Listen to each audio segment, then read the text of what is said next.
Good evening, everybody, and welcome to another stream. I am Professor Roadblock. How's everybody doing tonight? We are going to be continuing with our gameplay through The Messenger, using it as a game of sensation for my game studies class. And so as we get into the game tonight here in just a moment, which I'll get it booted up here now, what we will be talking about is what does it mean when we say we're studying a game as a game of sensation? What does it mean when that is done well in general or done poorly? And looking for those specific examples of how that represents itself here in The Messenger, of which there are many. Additionally, on Monday's stream, I mentioned that for the entire month of December, every time that I go live, I will be trying to raise money for Mental Health America. They are obviously a mental health fundraiser or organization that tries to provide support for those that deal with anxiety, depression, any other number of mental health issues or concerns. They help provide counseling services and link people with things that will help them support their mental health. And of course, that is incredibly important right now during the holiday season. And so you should now be able to see the proper overlay at the top where you can see a link to that tracker and where we're at. And then I will periodically put a link to that charity in the description. And I will start by doing that right now. If you are watching and would like access to that at any time, let me know, and I or somebody else can drop that for you here in the chat. Let me get that URL ready and post it over here in the chat if it wants to cooperate. There it is. That should work. So please consider that. I will be donating to that myself, and kind of here's how I am going to do it. And so a couple weeks back, 2 Mondays ago, we did a stream in which I made my predictions here for the Game Awards. Who's going to win, who's going to lose. And so what I did was I said, here's my vote, and here's what I think the Game Awards will actually choose for the winning categories. And so what I am going to do is that for every correct guess that I had, where I guessed correctly about what the Game Awards would do, for everyone that I guessed correctly, I will be donating 50 cents towards the charity.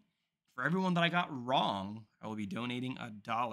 And there are a total of 31 categories. And so there will be some money headed my way towards Mental Health America based on the results of my choices for the Game Awards. The Game Awards are tomorrow evening. I will not be live streaming while those are going on, but Monday, during my next stream, we will check in on those goals and talk about that and that sort of thing.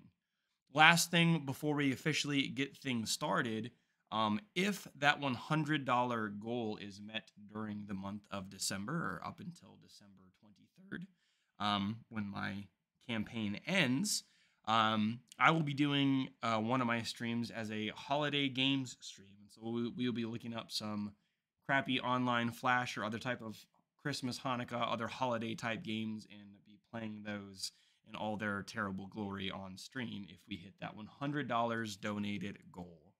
So thank you very much. Hey, and CJ says, hey man, I'll match. Dude, that is so awesome. So again, I will know the results of the Game Awards tomorrow, and then I will have that donation in when I stream on Monday. And so if anybody wants to do that or match with me, then that would be absolutely phenomenal.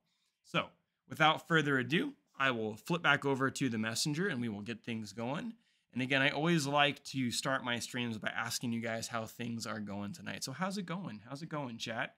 It's good to see you guys. We always have fun on our Wednesday night streams. I'm really excited to keep going through the Messenger because I think we're going to see some really cool stuff here as long as I can be competent at the game and not get stuck here. Like I said, this game does some really cool things with its music and with its visuals. And if I get far enough, we will be able to see that. So let me switch over to full screen and bring up the game.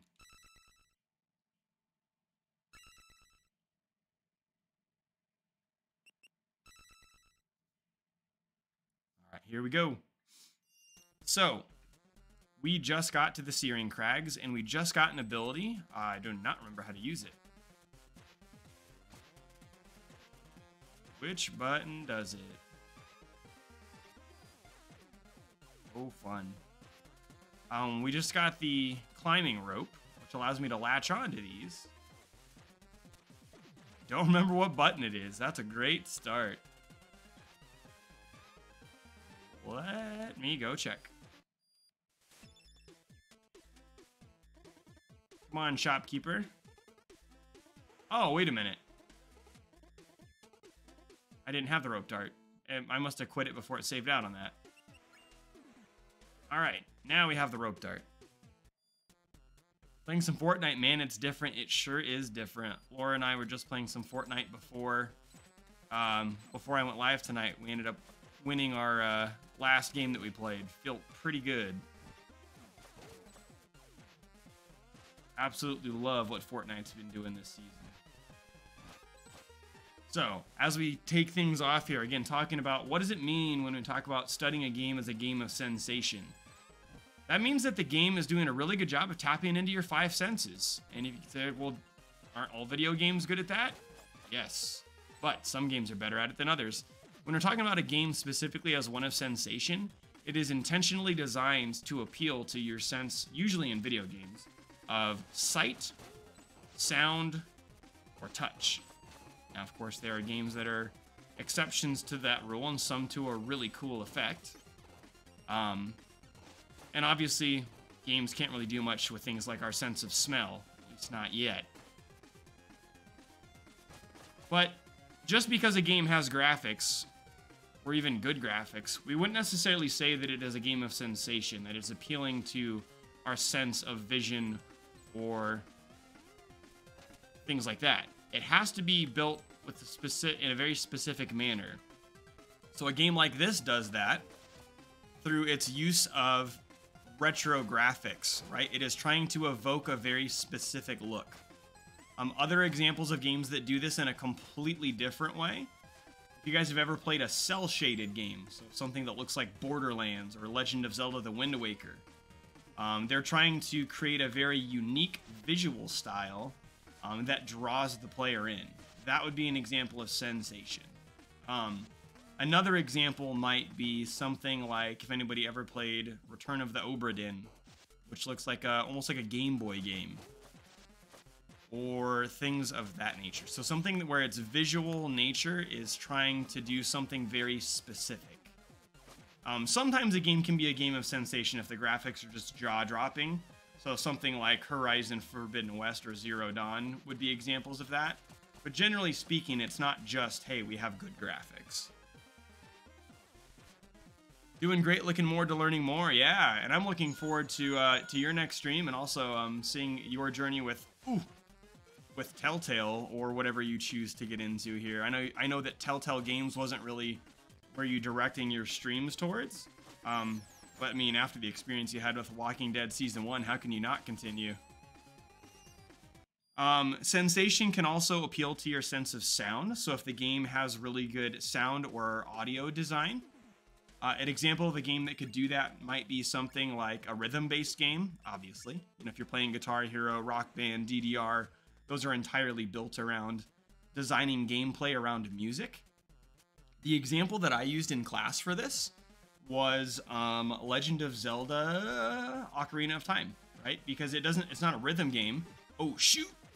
But Ocarina of Time uses music and the ocarina in a very specific way. They use it as a way to progress, right? The songs are keys that unlock different parts of the game. They use the songs to tell stories or as part of the narrative.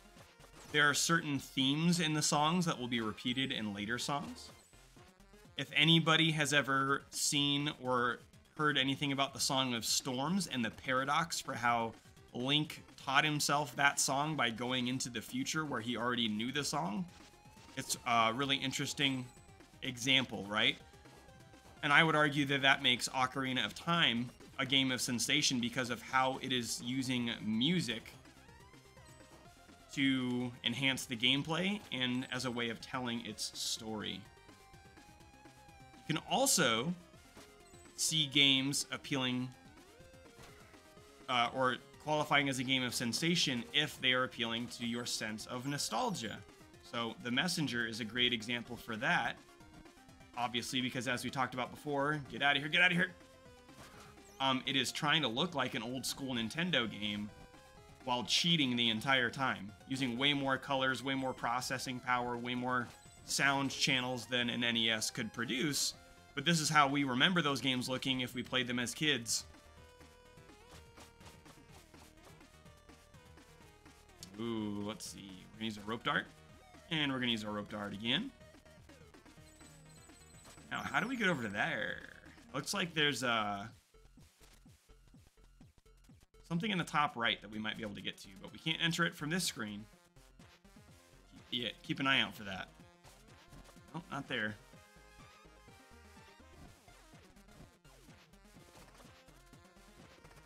If anybody's ever played the game Shovel Knight, which we mentioned on Monday's stream, it is appealing to sensation in a very similar way to The Messenger, because it is mimicking retro in a very positive way. And it has an incredible soundtrack. And like I said, it's appealing to sense, and it has a very striking visual style. So it's really checking all three of those boxes. Another way that you may not think of for how sensation can apply to video games is this could be when we're talking about a game that does something really good with its control scheme, with the way that you actually interface or input with the game. Now, if I'm playing a PS5 game and I'm getting audio through the controller speaker, or reactive lights on the sound or on the light bar, or those triggers that have additional pressure, right? You know, if you guys have played a game like Returnal or Horizon, if you've been fortunate enough to play on a PS5, pulling down the bow gets harder as you pull down the trigger because you start to feel resistance in the trigger, right? That's a form of sensation because your sense of touch is being activated in a meaningful way by the controller or the input device that you are using. A great example of that, and I think that Aggie will appreciate this one here, is it doesn't have to be anything wild, but it has to feel good and be innovative. And even though it's been around for decades at this point, on Monday we talked about how the D-pad is a great example for tapping into sensation, because the D-pad solved the problem of how do I know where my thumb's at if I'm not looking at it, and how do I effectively move in 2D space while playing a game. And that's why, and I talked about this at length on Monday, that is why the D-pad is still kicking, even though only Nintendo can actually call it a D-pad. So, in a little bit here, I'll talk about what it looks like when a game does it well and when a game does it poorly, but there's your general descriptions of how games can be games of sensation. Obviously, that's not exhaustive. There's other ways, but those are the ways that we talked about in class. So if you guys can think of any games that you have played that tap into that theme or aesthetic of sensation, go ahead and shout them out. If we have any Guitar Hero savants in the chat or anything like that.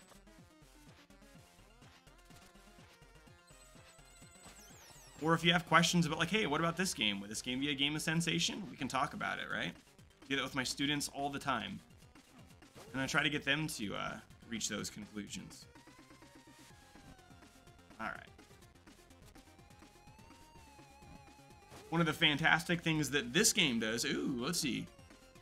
Oh, no! I went to look at chat and the bird got me. Damn birds. Let me reset my progress and then I'll check here, Aggie. I say something about does Shovel Knight? The answer is yes. Let's see. Does the fact that Shovel Knight has the bouncing mechanic that reminds players of Scrooge's cane from DuckTales count as a quality? Yes. Yes, absolutely does. I know that when I play Shovel Knight, it really takes me back. Yes. So I'm not gonna link it in here because you can find it easily on YouTube. But if you go to YouTube and bookmark this for later, right? Go to YouTube and look up Game Maker's Toolkit, and look up his video. His name is Mark Brown. Fantastic game scholar, I guess. I don't know. He's not actually a designer, but he does a really good job of breaking down game design. He has a video on how Shovel Knight does nostalgia correctly, and he mentions specifically, among other things, the pogo bounce like you have in DuckTales. So yes. Because honestly, that game also had incredible music, right? But that game, you having the pogo bounce was unique, and it felt really good, and we haven't seen a lot of games do that. And so Shovel Knight making the incredibly intentional choice to use a mechanic that's very reminiscent of the DuckTales pogo stick bounce is absolutely tapping into that sense of nostalgia and sensation as a result.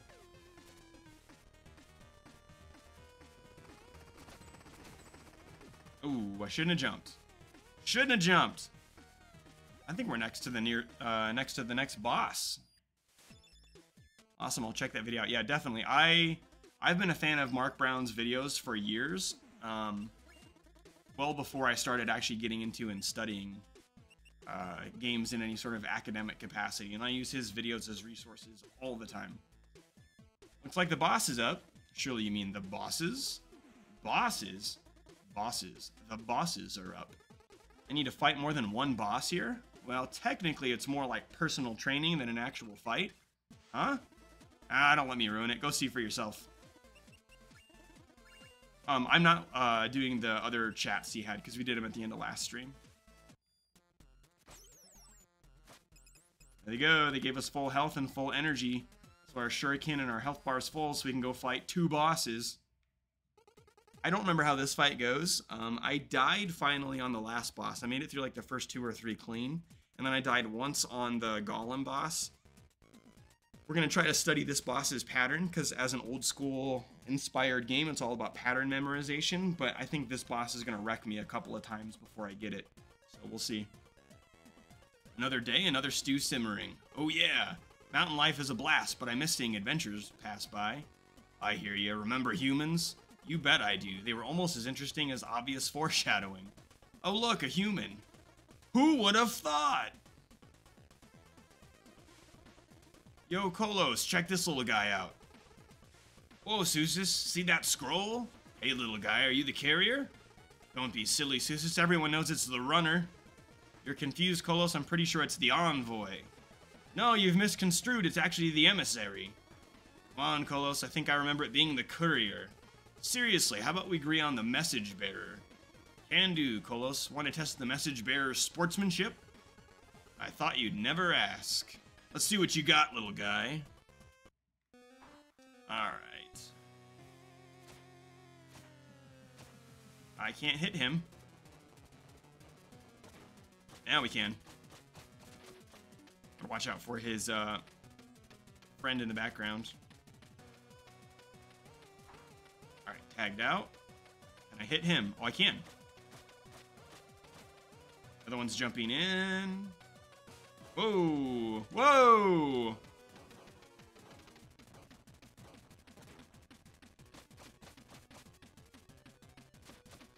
Oh, now I can't hit him. Interesting. What if I can hit him from behind? He's kicking a rock at me.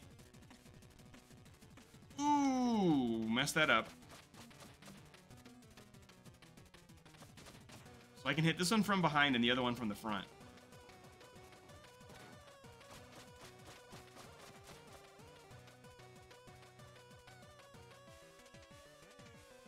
Tagging out again? No, not tagging out. Oh, I guess I was tagging out. Oof.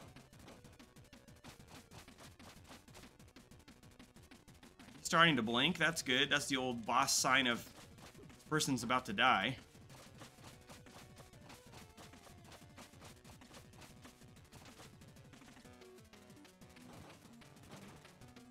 Oh.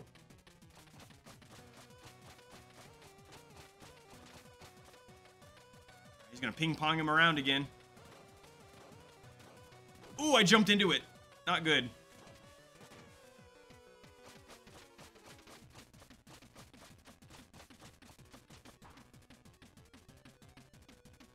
Alright, he's mad. He's mad. Has he got a new attack? don't remember what he does. That's right. He does the body slam. I'm dead. That wasn't too bad. That wasn't too bad. Let's run it back, okay? So, red one you can hit from behind. Green one you can hit from the front. The fight's really about learning the ways that they ping pong around the room, like visualizing where they're gonna go. Think of them like giant like pool balls where they're gonna bounce around. I wish there was a quicker way to get him to charge or to attack him.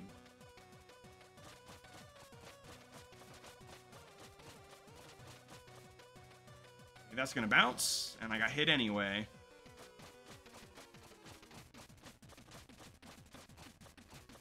We were able to do a lot of damage to him. That's good. We're gonna hang out up here. Uh-oh.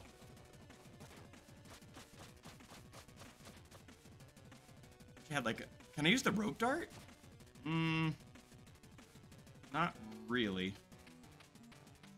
Ooh, that was targeted right at me.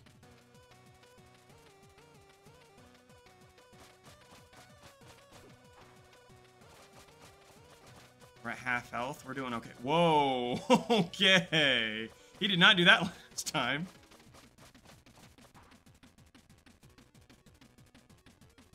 I'd have to blur that out, huh?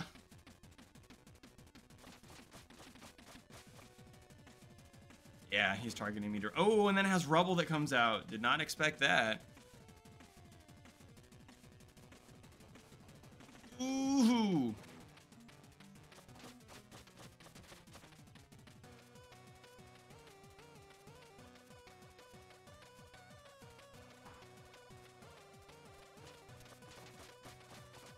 I think this one's almost done. I don't know if the taking one out ends the fight or if I have to take them both out.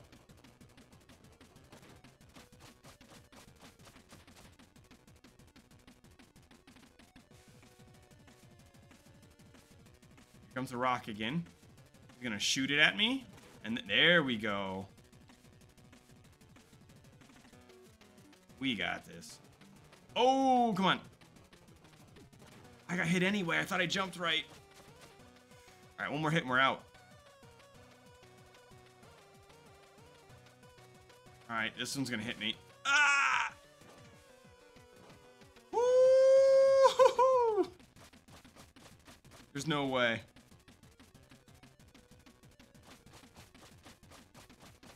Oh! Let's see. The sound effects really sound like something that could have been on. Yeah, and I think some of the sound effects are pretty authentic. And some of the music channels I think are a little bit fudged, and you'll definitely notice that in a little while here if I can get that far. You know, I wasn't. Oh, I did wanted to read what he said. All right, third time's the charm. We got this. Second fight went better than the first one, so.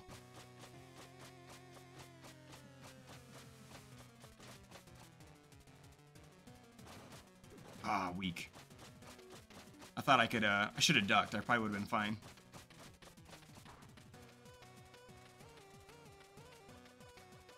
I don't like the dead time in this fight while I'm waiting for him to get close enough. Uh-oh. Oh, that's not good. I'm gonna hit like 3 times here.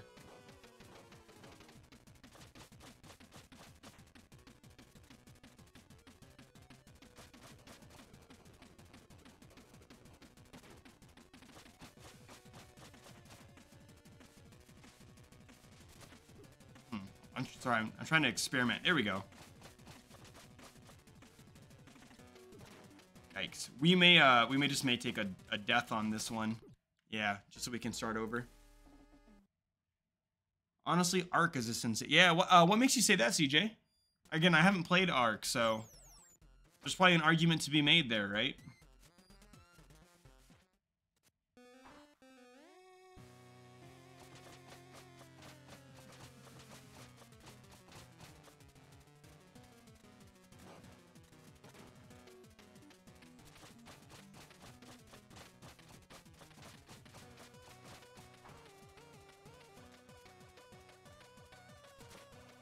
Yeah, there we go. That's speeding things up quite a bit.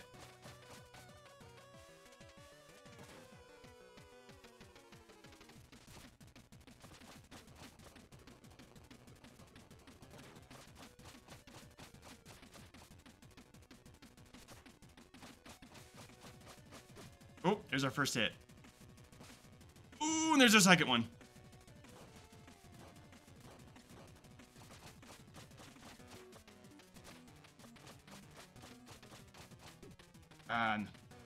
We were on a really hot streak. We're doing all right, though. We got this. It's coming back.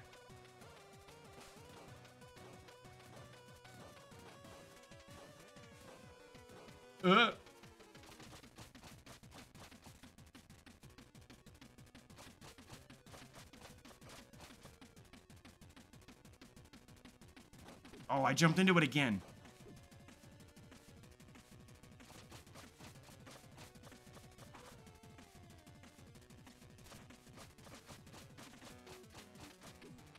Oh, one more. Oh, we did it. We did it. Woo-hoo-hoo-hoo.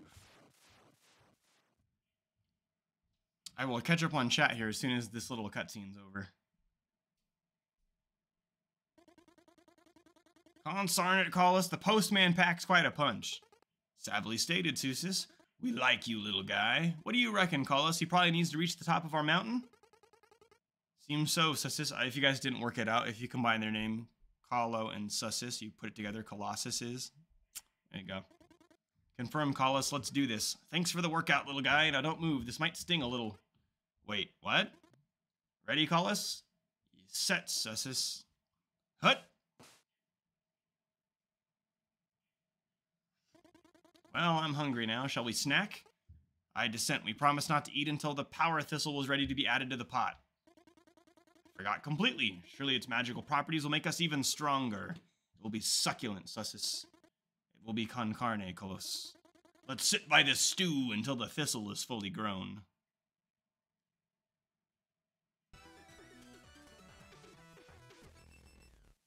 This music is the best in the game. So I'm going to sit here while I read it up on chat and let you guys listen to this awesome song. Let's see. Like I said, I finally got Ark when they were giving it free on Steam for a few days, but I still have yet to try it. I'm afraid the learning curve might be a little too much for my small monkey brain. I didn't know it had a couple of days where it was on free. I must have missed that. That's the same reason I'm intimidated by Ark. It seems like it's one of those survival games with a lot to it. And then it takes a long time to make progress, and you can also lose that progress. See, CJ, I love all the different environments you can explore with vibrant colors. Every dino being a different color within the breed. You get to build, make home however you want. Being able to fly and see everything from above is great. Okay. Yeah, so maybe because of the experiences that you have with the dinosaurs and the travel mechanics, that could be a way of arguing that it's a game of sensation. And certainly it can be, right? Like, one of the other ways that it can manifest itself in games that I haven't really hit on is in the way that you travel or traverse through the game. That can also be a form of sensation if it's done in a really exceptional way. A great example of that would be like Spider-Man. If you've ever played like the Insomniac or other Spider-Mans where you're web slinging through the city, that's definitely a sensation thing. Let's see.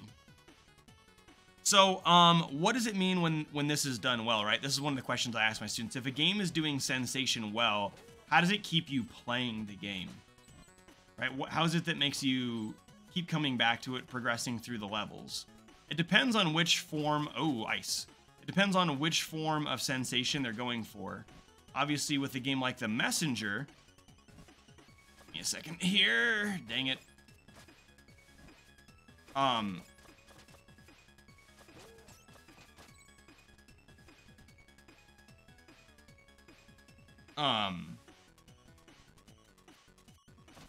The way The Messenger does it is obviously through, well, for me personally, it's, I want to see each of these new levels because they're all visually distinct and I love the graphical style. And also, I want to hear that next song as I play through. So the sensation elements for me is, like, this soundtrack is all killer, no filler, right? So I want to hear the next song. That's how the sensation's driving me forward. I also really like the way that they're layering additional game mechanics each time that I go through. And so I want to see what the next one is that they layer in each time, whether it's the wingsuit or the rope dart or whatever that may be. Let's see. That's my favorite, exploring. It was Hidden Caves, and it's awesome. In it, you can play Minecraft. You can play... If you can play Minecraft, you can play this easy. Okay. Okay. One of the things you guys might be able to see on the screen right now is there's a ring over on the left-hand corner to rope dart from.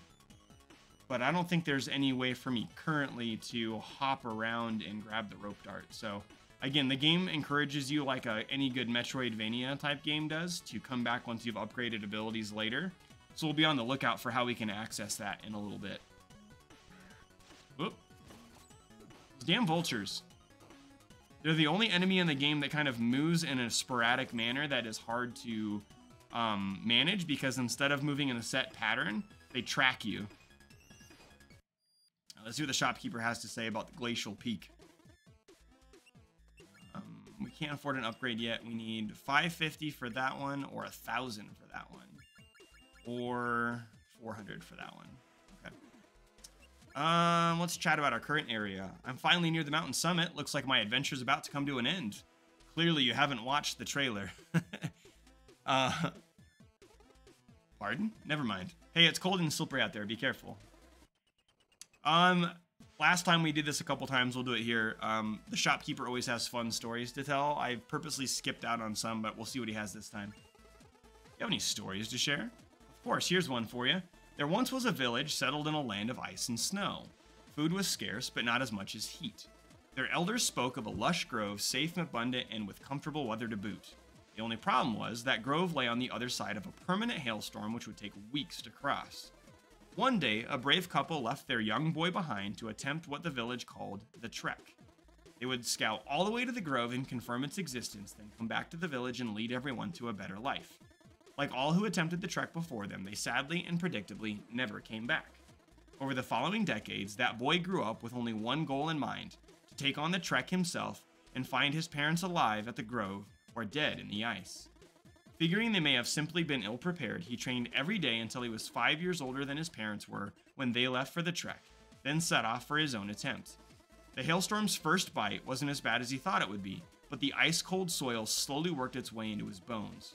After days of walking through the storm without realizing it was all just a metaphor playing out in his troubled young adult mind, he stumbled upon a no-pun-intended chilling sight. His parents frozen solid in a block of ice. The shock was too strong. He remained there, cursing, pondering, and cursing again until the cold took him to become a part of the ice block. The end. What? What do you mean, what? No moral, or at least a proper ending? Sometimes stories can be harsh. It might just be the very message they mean to convey about life. You need to think about what transpired and find your own takeaways. There are no wrong answers as long as they ring true to you. Maybe, but this one really felt like a pointless story. And it just might be the case that for you, it was. Or you could consider the implications of our adventurer being 5 years older than his parents when he found them. Can you imagine gazing upon those who were your protectors and mentors, realizing they are actually younger than you? Your bearers of truth, the wise ones, those you aspired to be like? A harsh reality indeed. You thought they knew it all, had it all figured out, that they were centered and filled with purpose. Yet there you stand, beholding the one pillar you ever took for granted and used for stability, physically crystallized, yet mentally shattered before your very eyes. Had they really found inner peace already when you knew them? Meaning you're the one who missed the mark? Or were they simply excellent actors? Food for thought, huh? Yeah, that's enough. Remember, this is all subjective. I shared but one angle. There you go.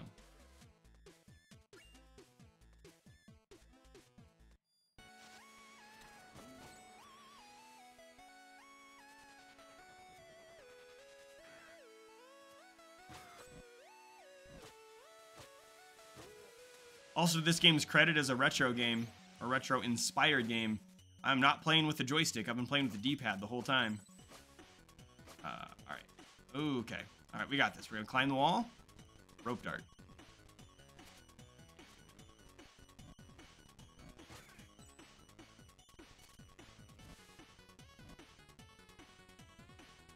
Whoa.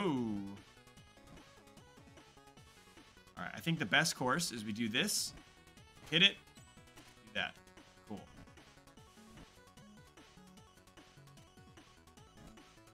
Might take a hit here. Might take another hit here. Ooh! Oh! And that's the cool thing, right? That wasn't a bottomless pit because we know that there was a screen below it and the game is consistent. It doesn't go, oh no, that's gonna kill you. So we get another attempt. Alright, let's try it again.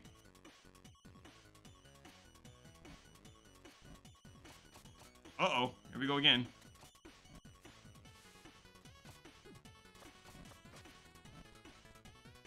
Platforming is getting significantly trickier in stage 5, I think this is. Glacial Peak. Whoop. Might just start abusing the iframes, honestly. There we go. There we go. I just needed to take it a little bit faster than I was. Uh-oh. Did not watch out for that. Alright, let's take these fireballs, and then we're just going to keep running forward and slashing. Perfect.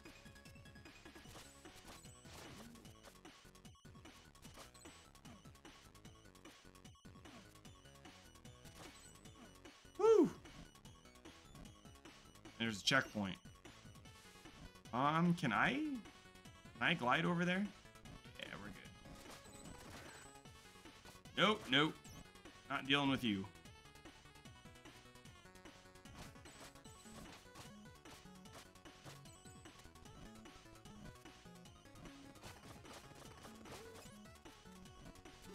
Oh, I thought I was lined up properly. I was not. And those spikes do a lot of damage. It's not just one. I messed up the jump there. I messed up the jump. Saved by the bell. Thanks for touching those spikes, man. You just got me out of a very boring dinner. No problem, Corbel. If you did not see us play Messenger when we started it on Monday, Corbel is a little demon that saves you from death, and then when you respawn, he steals your money for a little while as payment. So that's how they get around having a life system. It's pretty great.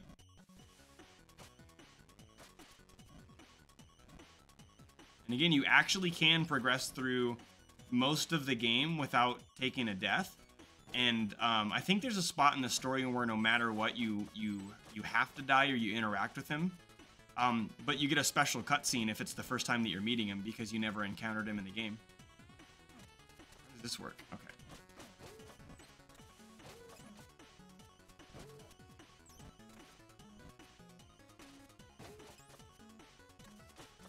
Uh-oh. Saved it.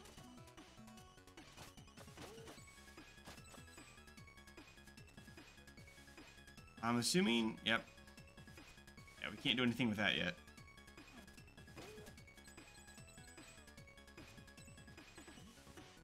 There's their tutorial that there's now trampolines, so watch out for this.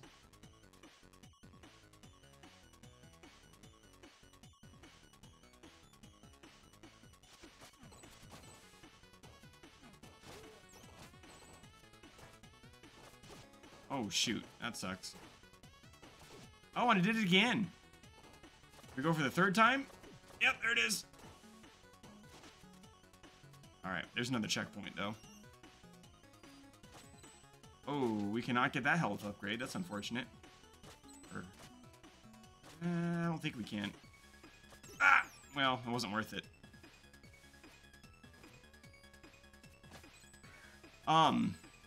Another thing that we talked about is, okay, games can try to tap into this sensation, but do it completely incorrectly, right? Or they can miss the mark. Classic example of that. If you're a game of sensation trying to appeal to nostalgia, and you don't modernize your game, you make it a tough as nails recreation of how games used to be back in the day, you're gonna please maybe that really hardcore audience, but you're gonna alienate everybody else, right? So if this game came out and had a 3 lives limited continue system, it would not have been the success that it was, right? Or if it had the really punishing, hey, you got hit while you were in the air, you're just gonna fall right into the pit and die. Like, this game specifically has that upgrade you can buy from the shop that gives you a recovery jump. But if games are doing that, then they're kind of, I would argue they're failing at being a game of sensation, right? If they're not learning the right lessons from modern game design and applying it to a game like this one. A great example of that, if any of you guys played the Diablo 2 remake that Blizzard released a couple years ago, they found themselves in a very difficult spot where they were like, Diablo 2 is universally beloved as like the king of the computer RPG, like action RPG genre, right? There's still people in 2020, whatever it was, playing the original Diablo 2 Lord of Destruction, like the original game. They didn't play Diablo 3, they played Diablo 2. So if they make a 1-to-1 remake, those people are happy. But any new audience that they would try to gain, like the Diablo 3 fans, they're not going to get them. Because they're going to be like, oh, well, this thing in Diablo 3 is not here. You know, I have to actually buy Identify Scrolls. I have to actually buy health potions now. That sucks. I didn't have to do that in Diablo 3. But if they make those modern concessions that they used in Diablo 3, then all of the Diablo 2 fans that were looking forward to the Diablo 2 remake, now they're pissed off. So that's what made remaking a game like that really difficult. Because you can't have it both ways. And so that made it hard for them to do nostalgia in the correct way, because they had to choose whether they were going to please their hardcore fan base or bring in a new audience, and they chose to please the hardcore fan base. I don't know if I can do anything. Am I stuck up here until he leaves? We'll just vibe to the music. When we encountered this guy in an earlier level, he would attack us for a while, and then he eventually disappeared. Let's see. I can't rope dart past him. I'm not going to be able to glide. I think if I touch the top of that halberd, I'm toast. Let's do this. Fighting him on the ice sucks. Thankfully, we just hit a checkpoint, so if he really gives it to us... So you know what? I have no honor. Let's get out of here. I might die in this room, though. Uh-oh. Shoot, come on.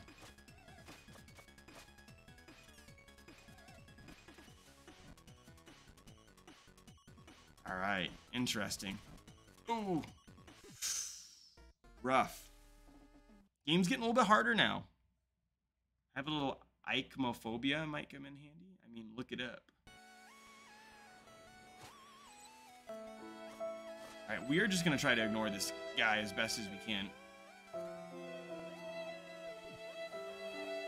I think he is more trouble than he's worth. Same thing with this guy.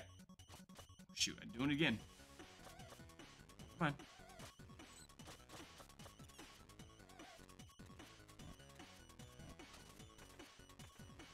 Oh! Woo! All right, we're gonna pause for a second to see a chat message. Dorman played RIP. Yeah, I did. I did indeed die there, didn't I? If you guys saw that for a second, when I jumped up here, there's a power coin. I can't do anything in that room, but we're gonna see if we can access it in a second.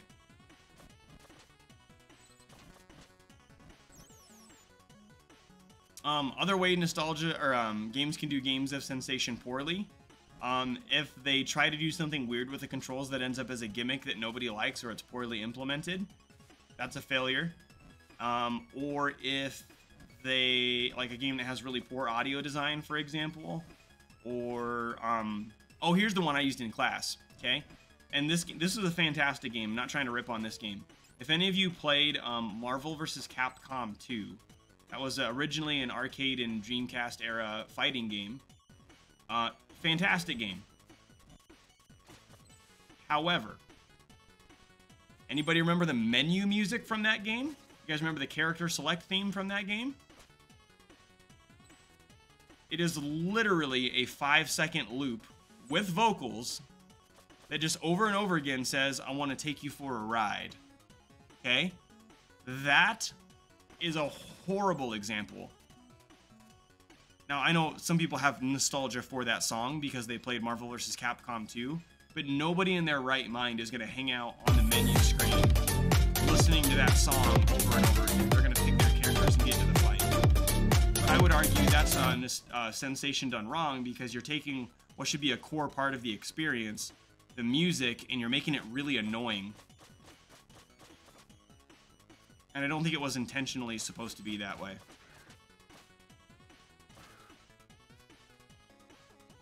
Crab Rave going on. Crab Rave, their Sensation done right. I unironically love that song. I just had Spotify Wrapped for the year, and Crab Rave was in like the list of top 100 songs I listened to this year.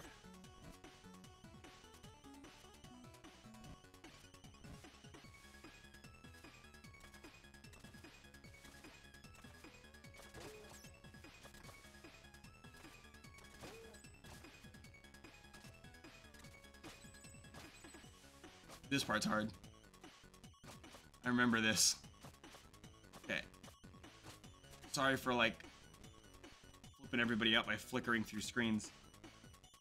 The other thing I want you guys to keep in mind and be very aware of is when we're talking about games of sensation, a lot of people fall into the trap of thinking that every game is a game of sensation, right? And that's not the case. And this goes into a bigger topic with my game studies course, right? It's a somewhat outdated concept, but it's the easiest way that I have to discuss the topic with my students is going through these themes or aesthetics. So sensation, challenge, narrative. There's actually a total of 8 of them. What we mean when we say a game is built around an aesthetic is it means that the design team, the developers that made that game, they were specifically trying to hit that target when they were making the game, right? So in other words, if I'm trying to be a game of sensation, then that means there was an intentional conversation, a part of the planning and development process, that was talking about how the music or the visual style or the feedback from the controls or whatever it was going to play a role in the game. If that wasn't part of the conversation, oh, interesting. Shopkeeper's not here. Wonder what that means. Can we enter the cupboard? Uh-oh. You really thought it would be that easy? So he still talked to me even though I'm not in here. Or he's not in here. Oh, he runs into the room. Huh.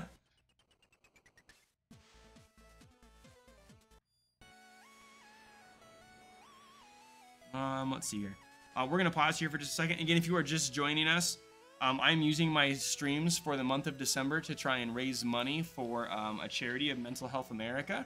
You can see the donation tracker here at the top. I've talked about, if you weren't here at the beginning, when the Game Awards happen tomorrow, I'm going to compare the results to that, to my predictions that I made, and use that to donate to the charity. So based on how well I did, I'm going to be donating a certain amount of money based on that. I encourage you guys to join in on the fun. If anybody, CJ said that he would match my donations, which would be incredibly generous. So we'll be doing that here. So on next Monday's stream, we'll have those results. We'll do that quick little bit of math and see how much money I owe Mental Health America based on my Game Awards predictions.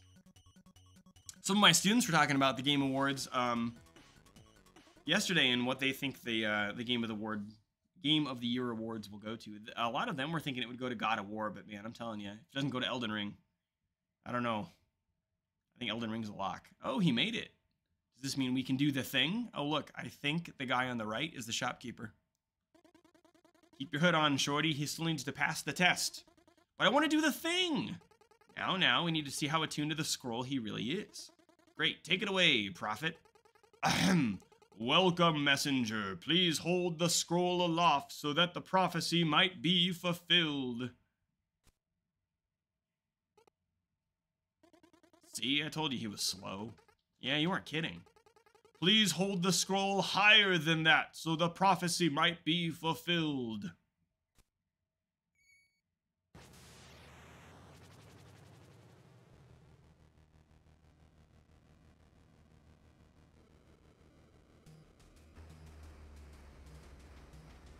I want to watch the NES do that.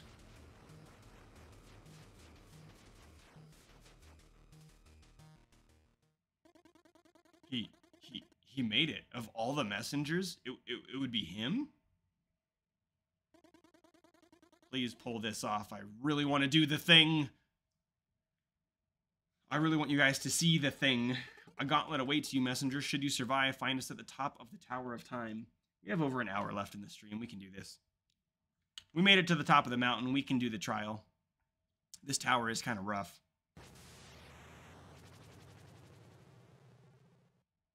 Yeah, this game actually has somewhat of a decent story as it picks up.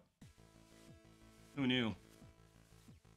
So, the thing with this one, we have to watch out for the lasers, among other things. Ooh, shoot, and we took the spikes already.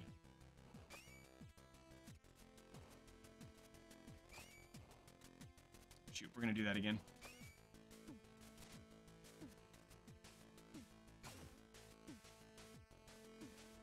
I think the Tower of Time music's a little bit weaker than some of the other ones. It's still fine, but could be better.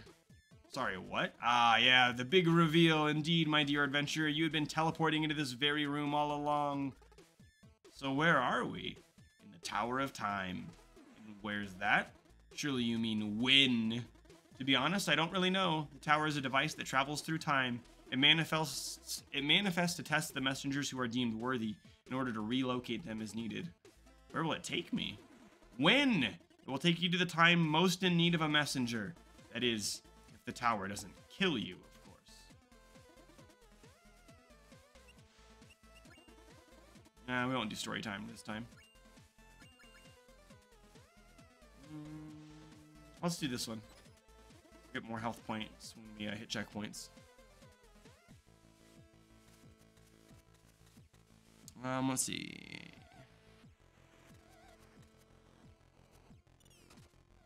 This part's going to require most of my mental energy to focus on it.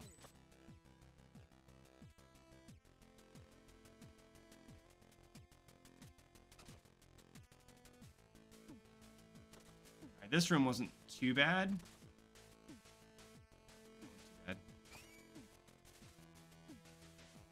We gotta beat it. Ah, that was close.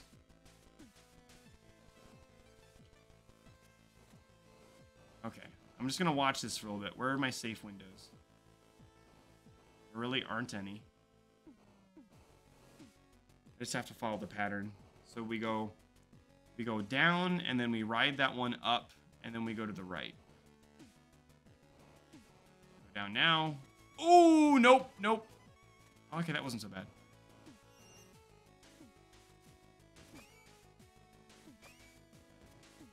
Uh-oh. Shoot.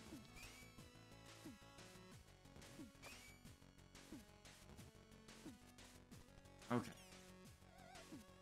Oh, the wizard came over there. That's good. That means we can take him out. Okay, now this room's not going to be too bad.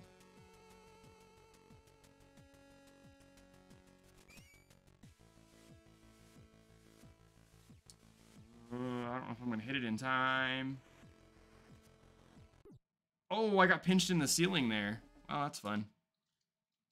Sorry about the pain, but I can't pay myself back if death isn't confirmed. Alright, that's okay. We're only one room back. Whoa. Shoot.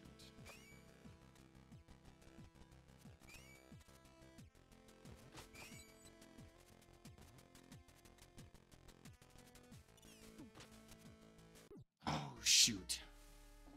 Again, same thing with 14 deaths already. Is that controller functioning properly? Thanks, Corbel. This game's a lot like a Souls game, right? In the fact that if I'm playing impatiently, I'm gonna lose.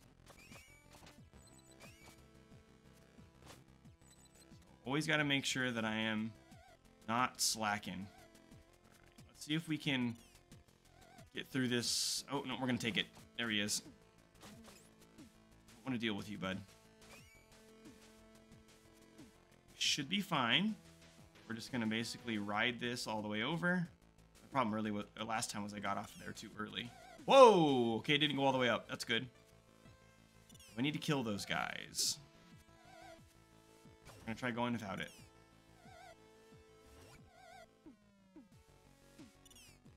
Yeah, we're fine, we're fine. Checkpoint, good. Oh, that's not what I wanted to do. I wanted to get on the side.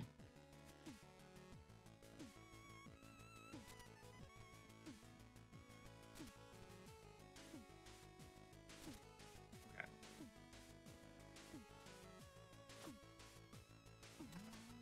Oh, shoot. Well, okay.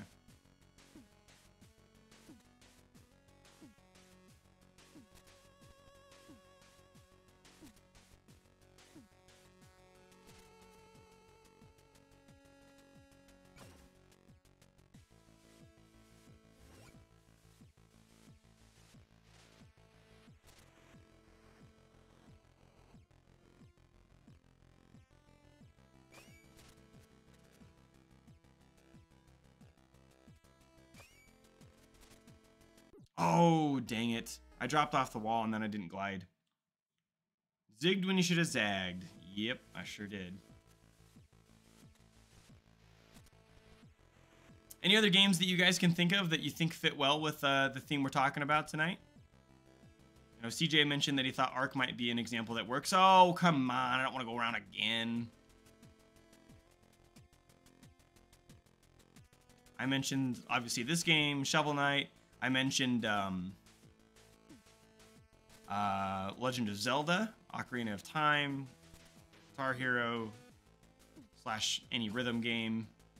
Ooh, one of the ones that one of my students brought up in class. They talked about horror games, this sort of horror game sensation. And we talked about, like, if horror games are doing, like, lighting or mood or atmosphere in a way, then absolutely, right? And they're appealing to almost not really just like a sense, right? But to a pure form of emotion, right? Like fear and tension and raising the hair on the back of your neck. But if you think about something like Resident Evil 2 Remake, or you guys were talking about, or my students the other day were talking about Outlast, or, you know, things like that. Any true horror experience that builds that atmosphere with sound, or a lot of times horror games do it right through a lack of music. Right? If something is dead silent and you hear like the whooshing of wind or footsteps or heavy breathing, that can be intense. And so I would argue that if horror games are leaning into that type of horror, that atmospheric audio and tense environments and darkness and flashlights and that kind of stuff, then you can make an argument that those can be a form of a sensory experience as well.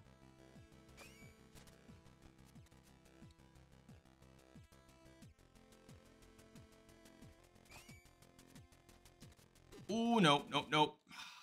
Shoot. I spent all that time talking in the same room I died, and I died in the same room again.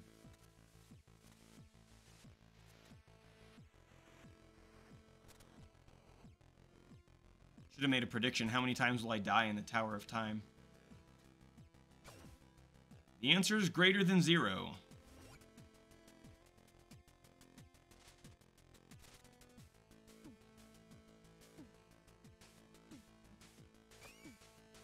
Oh, shoot. Golly. Whew.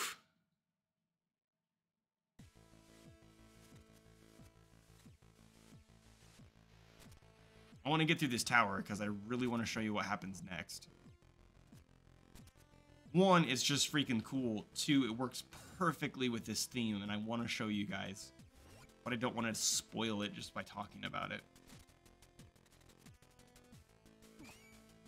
I'm going to do it again. Ah, come on. Iframes.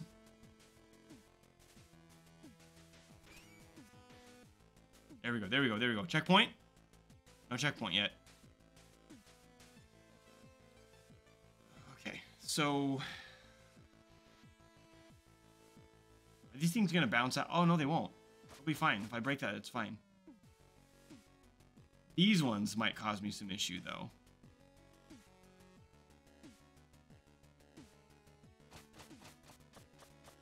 No, they're gonna keep bouncing around. That's good. I'm trying to be very cautious because 1 hit and I'm done. Watch the pattern. Oh, I can hit him. Screw the pattern.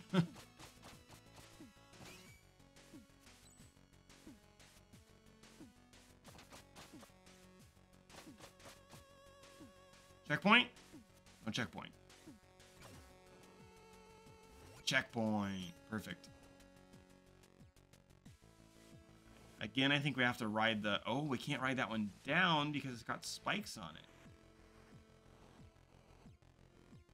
Do anything with that? Alright, what's the puzzle here? Oh, I get it. Gotta time this really well. Nope, iframes. So, I'll check this room out. I can't promise that I'm going to spend time doing it right now. But here's another power coin room. We'll give it like maybe 3 attempts and see how it goes. But I really want to keep progressing through the story, so I'm not going to do this challenge room for too long.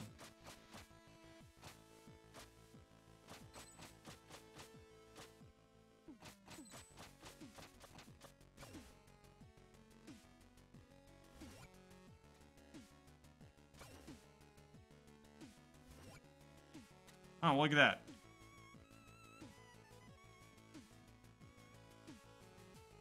That wasn't too bad. That was a lot easier than the crap I was just doing. As I die on my way back.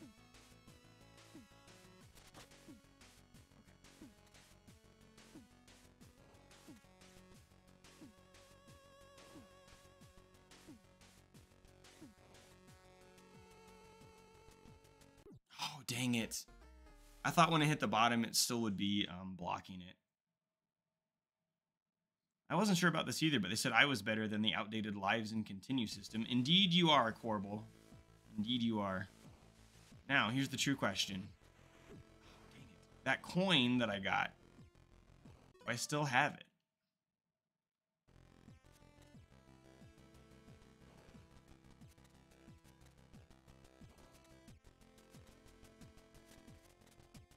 Another checkpoint.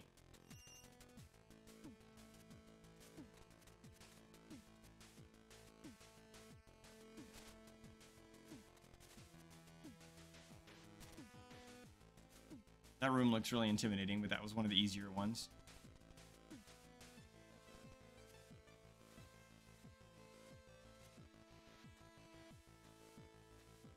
Oh, shoot.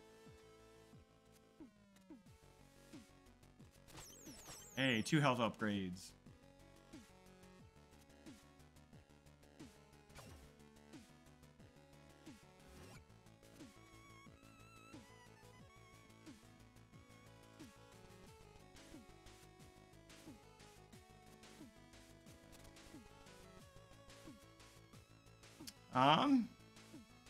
Left or right? Left or right? Let's go to the right.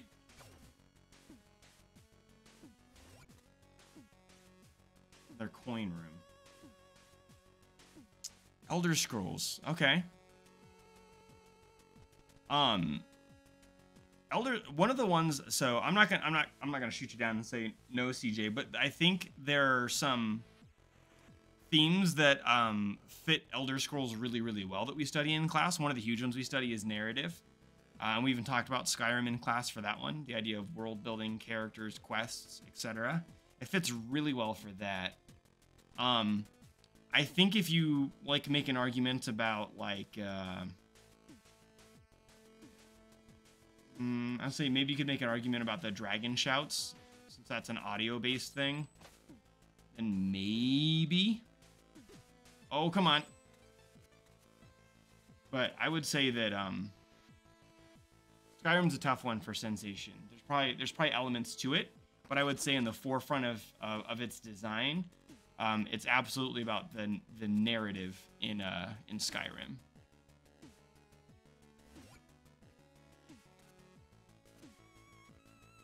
One of the other here, I'll give you another example of an aesthetic, right? So we're talking about sensation with this game. Most games are not designed with just one in mind. They're designed with like 2 or 3 in mind. Sometimes they'll hit even more than that. The last one we studied was challenge, and this game also does a fantastic job of challenge. Now, the first thing I want you guys to not get twisted, and I tell this to all my students too, challenge does not mean difficulty.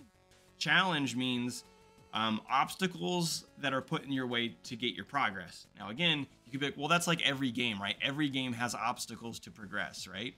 I have to make it from left to right across the screen. I have to beat the boss. I have to get a high score. I have to find a key. Those are all challenges. Sure. But when a game is built around the idea of challenge, it's constantly got this rewarding loop of accomplishment and then overcoming and then running face first into the next obstacle, right? So it's got the idea of like, I've climbed the mountain, now I got to climb the next mountain. But a game doesn't have to be difficult. So obviously a FromSoft or a brutally difficult game will fall underneath challenge. But a lot of games work really well for challenge because the phrase they use for challenge is games as an obstacle course, right? So any game that kind of presents itself as a series of obstacles that you have to overcome would be this. I think puzzle games are a great example of games as challenge. But even easy games can be games as challenge. Trying to think of an example of that. Like, if anybody has ever played like the Lego games, right? The Lego games are great as games of challenge because they are designed for families and children, but they're all about a series of obstacles. Uh-oh, why can't I... Oh, I didn't go. They're all about games being obstacles that block your path, right? Oh, I don't have this character to get through this gate, or oh, I need to solve this simple puzzle. I need to win this combat encounter.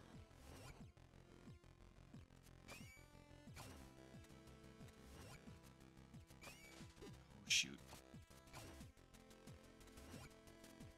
I don't think I'm going to be fast enough. No, I'm just going to die. Fusion Frenzy. It's been a long time since I played that. That's like Xbox's version of like Mario Party with like the mini games and stuff like that, right? That one might be because of like the popping colors and style that the game has and kind of the soundtrack to it. But I would say Fusion Frenzy would work perfect as a game of challenge. Let's go, let's go, let's go, let's go, let's go. Because it's built around competition amongst friends, right? So by extension, then Mario Party's great as a game of challenge, right? I wouldn't call Mario Party hard, but it's built around challenges. That's the whole game.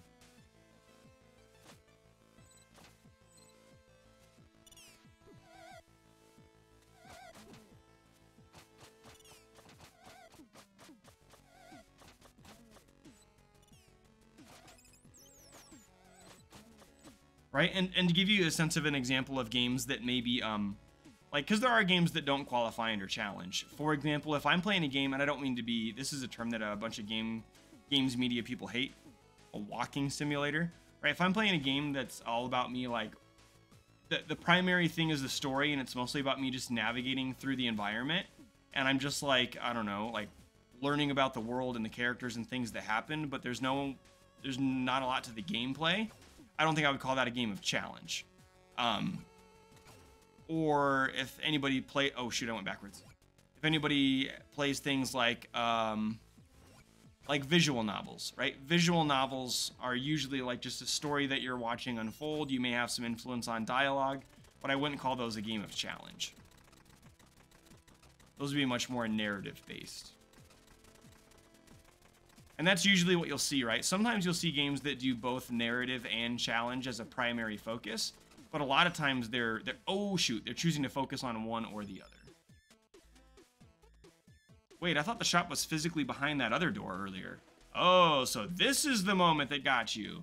My shop is connected all over the world, and that's totally fine, but somehow it can't be in the same building twice? I can't believe you.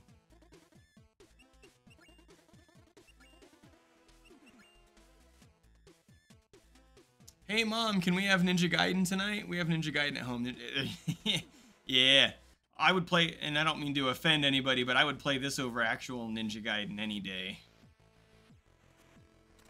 Original Ninja Gaiden's too damn hard. And so you made it through the test of will. Oh, so we're gonna do the thing now. Prepare yourself, messenger, and behold the might of our order. You shall emerge as the chosen one, or not at all. Enough introductions, I'm going first. This is a cool boss fight, by the way. Well, someone's excited. I've been preparing this speech for decades, and you'll get over it. Let's go. This one's also pretty challenging. This one's gonna take a while, I think. Look at that. Look at that. Again, first encounter with all these bosses, we're just trying to play it safe and learn the pattern. Oh, okay, well, we got hit right away. Or did we? I don't think it did damage. Oh, that's right. You hit him in the face. As long as the hands aren't actively attacking, you can actually use them as platforms. So I think I can, if I time that right, I can actually even jump off of it then, like this. Woo! This music also slaps. This is so good. Can I hit the balls? Or do I have to wait for him to shoot them? Uh-oh. Oh, boy.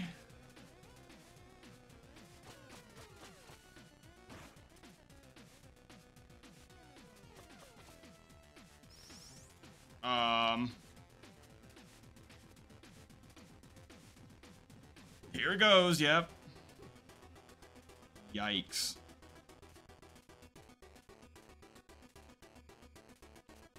Oh, yeah, the hand's not doing any damage. It's either pushing me or giving me an opportunity to...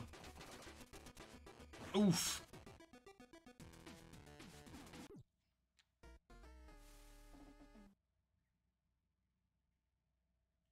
All right, we got this. Nice thing is, it's a very simple elevator ride.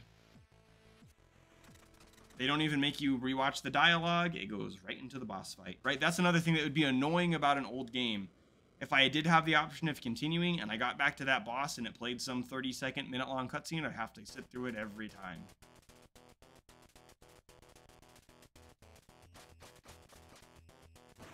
Oh, I was trying to... Here, watch this. You can do this.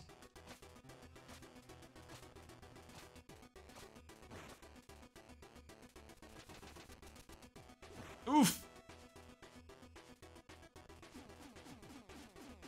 I don't know how to... Again, maybe I should see if I can hit those. Oof.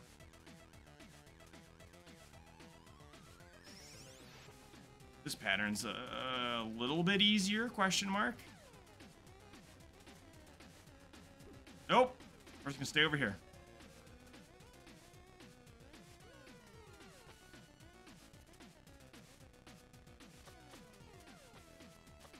I think I can hit those. Oh, I figured out what to do. I have to position myself in the right way next time. Oh, look at that.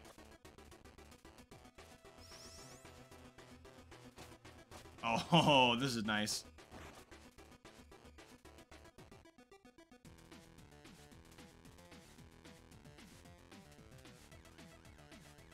Okay, so what I'm going to do is I'm going to start over here.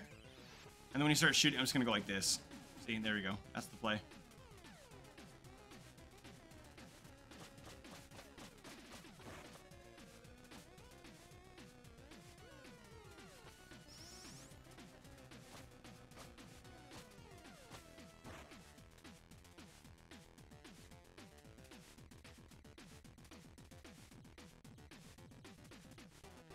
What's he doing now? Oh, shoot. That... Okay.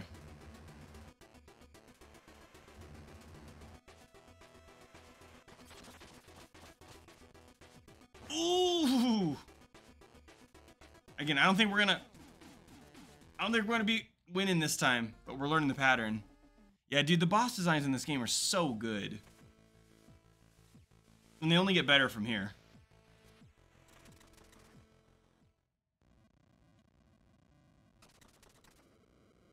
The other thing about this, and this isn't really about tonight's theme, but this game just is designed well in that the boss fights feel punishing yet forgiving. And again, like if this was an NES game where I had 3 lives and 3 continues the whole game, this would be infuriating because I would have worked my ass off to get to this boss fight. I'd get maybe 2 or 3 cracks at him, and then I'd have to like start the whole thing over again, and I'd waste a ton of time. Here, I can die to him and start over a room away 100 times if I need to. I don't know how to... Ooh, okay, alright. We did it. We did it.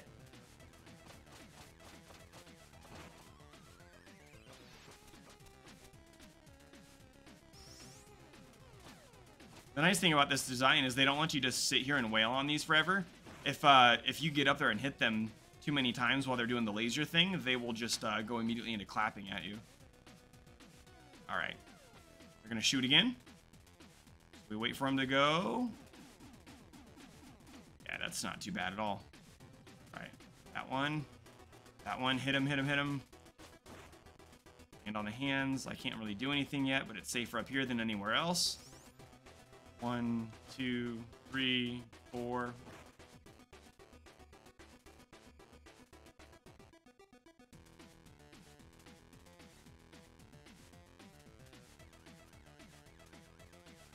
Oh, here they go again.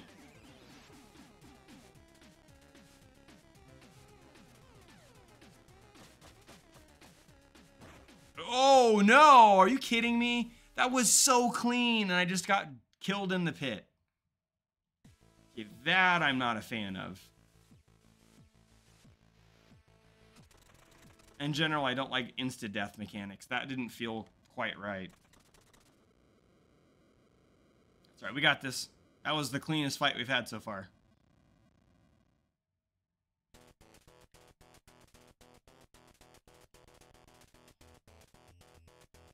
Look, I never claimed to be a channel that people come to watch because I'm good at video games.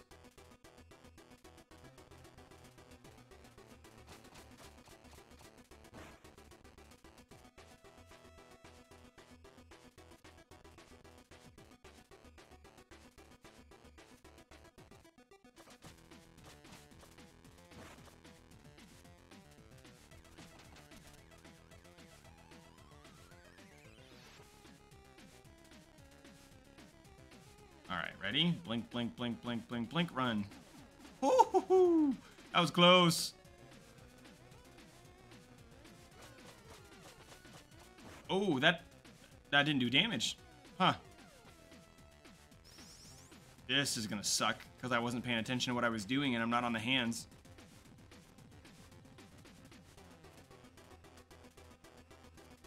Hey.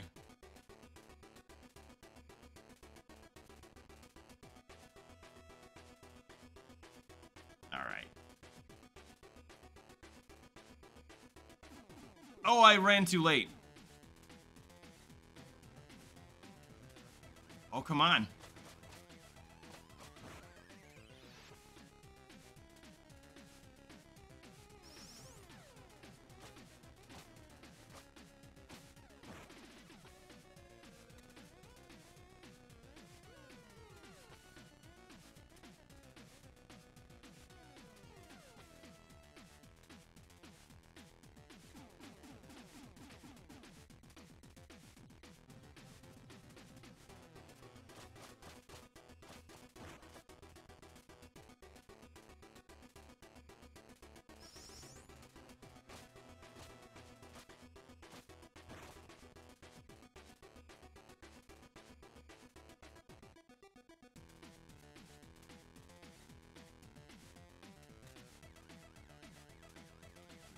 Run.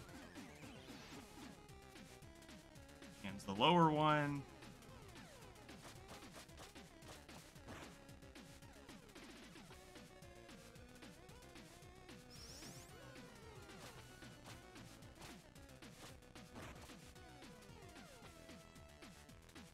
This fight is so much easier if you just hang out on the hands.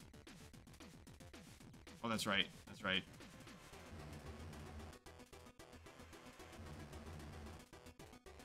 Up.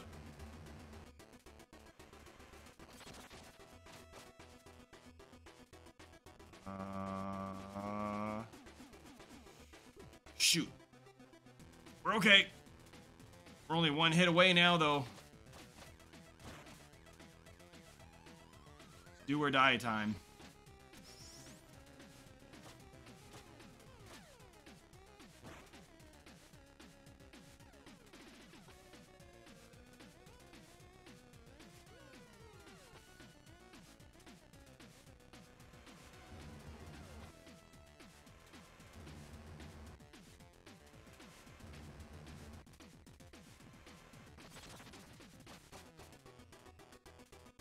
Oh, shoot. Shoot, shoot, shoot. Woohoo! Just blinking fast, we're close. Just play it smart. Don't get greedy. This is it right here. Yeah. Perfect time. You were waiting for that. You were waiting to do that. Let's see. What a cool boss design. Each death brings you closer to learning the pattern and claim victory. I have a love-hate relationship with boss fights that force you to take your time. It teaches patience, but at the same time, let me make my own calls to when I can't hit the boss. This one would definitely test my patience. Yeah. And again, like this one, it is pattern recognition, but I don't think the patterns are so insane that it feels like it's wasting your time or being unfair. I don't even think there's like a super optional secret boss that's that way. I could be wrong, but all right. If I remember where we're at in the story, this thing that's coming up now is going to be really flippin' cool. I hope that it's coming up right here. Okay, I think he's coming. Please let me do the prophecy bit this time. I'm staying out of this. Do whatever you want. And so you made it through the test of might. Okay, what's next? To fulfill the prophecy, you must now pass the test of faith by taking the leap. The leap? The leap, yes. I don't get it. Well, test of faith, leap of faith, makes sense, no? Oh, just jump already. Come on, I was trying to have an epic moment here. Now, hero, lend your courage to hope and your strength to purpose, then dive into your destiny to emerge as the one true messenger. All right, you guys ready?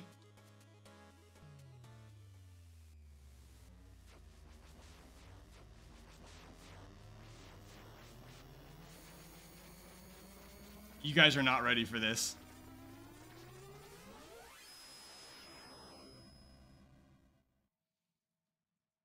Okay, but wait, there's more. You have no idea what just happened.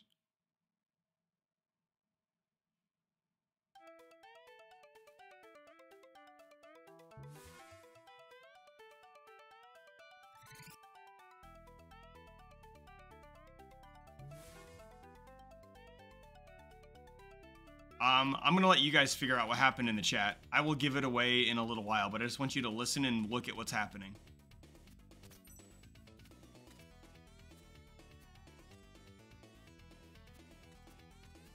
And it's not just the hat.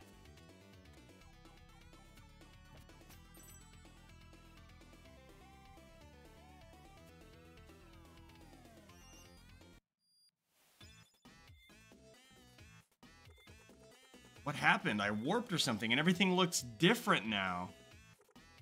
Hello? Okay, that is a really cool hat. Seriously, wow. Any idea what happened though? Sorry, I just can't get over the hat. Need anything? Welcome to the Cloud Ruins, remnants of a civilization of giants that used to live in the sky. This place is beautiful, but the structures feel precarious. Yeah, bad place if you're afraid of heights. How high am I? You mean, in my opinion? What? Oh, geographically. Well, you entered the Tower of Time at the top of the mountain and then exited through the top of the tower, so I'd say fairly high. Enjoy the sights. What's the deal with everything looking so different? You know, I was wondering how you were going to deal with the implications of time travel. It seems ignorance really is bliss. Pardon? That moment in the Tower of Time? Yeah? It sent you to the future. Neat? Yes, precisely. Neat. What do you want to chat about? You have any stories to share? Of course, here's one for you. There was once a starving little boy who never missed a chance to help his fellow villagers. One day, after helping an old man carry a heavy bundle of wheat, he was offered a loaf of bread. Eat your fill, my boy, it is well deserved, he began. But if you feel like helping even more, there are 2 gnomes hiding in the forest who are even hungrier than you are. Now that boy was an empathetic one. His mind was made up instantly. After a short hike, he found the gnomes and split the bread between the 2 of them without even saving a bite for himself. Thank you, kind little boy, the gnomes beamed. It seems you have lifted our curse. Indeed, to punish them for their greed, a spirit had put them under a rather annoying spell. They were exiled to the forest, carrying a magic little mill capable of producing anything its bearers desired. The little mill's magic would only be activated once the gnomes were fed by a stranger acting out of selfless generosity. To starve while carrying a relic promising abundance, a cruel fate indeed. Now you can imagine the little boy's surprise when he was given the magic item. Name something you want while turning the crank to the right, and the little mill will produce an endless stream of it, the gnomes explained. Turn it to the left, and it will stop. After creating a huge pile of food for the 2 gnomes, the young boy went back to his village to help the populace with his newfound powers. But as he grew in popularity, his sister grew in jealousy. One night, she couldn't take it anymore and stole the little mill from her brother's bedside table along with 2 leftover pies from that afternoon's feast. Adding insult to injury, she left on the family's fishing boat to reach new lands, hoping to have her turn in the role of the popular purveyor. Once out at sea, she decided to try one of the pies, which to her taste were lacking a little something. It was time to try that mill's magic, she reckoned. Give me salt, she said, turning the crank to the right. And salt she got, heaps and heaps of it. Now, older sister had never bothered paying attention to how the mill could be stopped. Stop, little mill, stop, she shouted. First annoyed, then worried, and finally panicked. Soon, salt overflowed the boat itself, sinking it under the weight. It is said that the sunken little mill is still operational to this day, and it is the reason why seawater is salty. The end.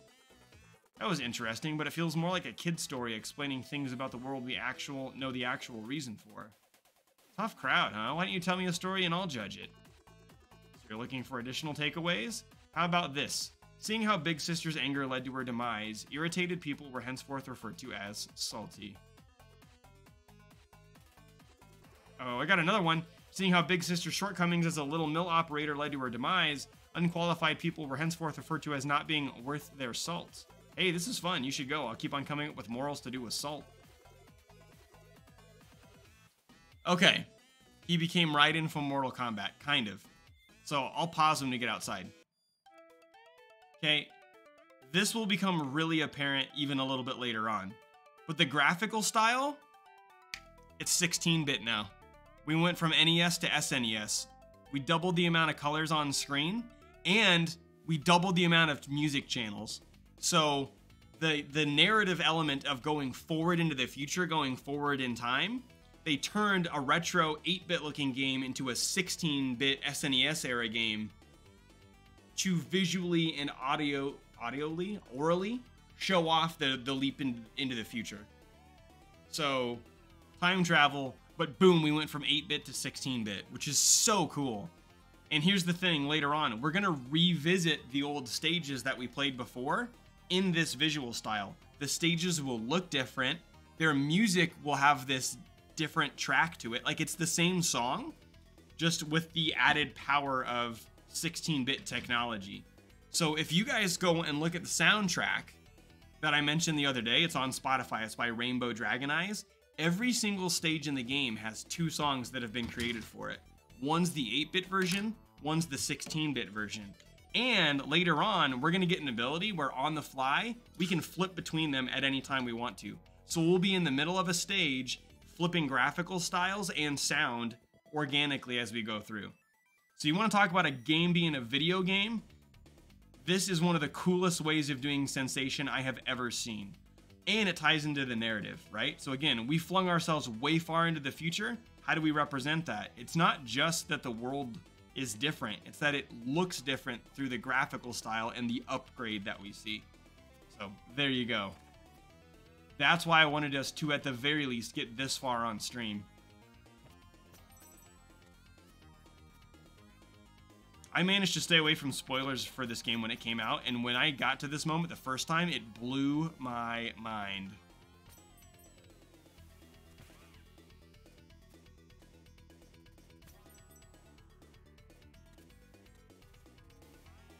Wow. Wow. Indeed, wow. You're damn right, wow.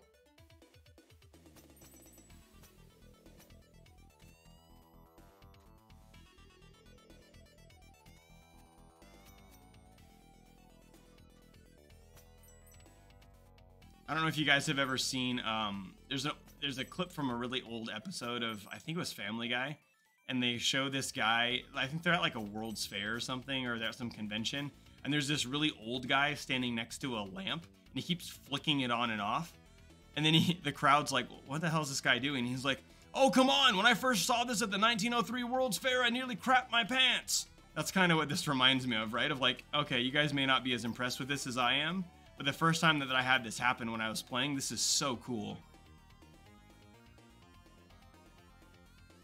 How do I get over there? Oh, I know. Watch this. Come on, ghosts. Ooh, I missed it. We had to use the ghost and the rope dart.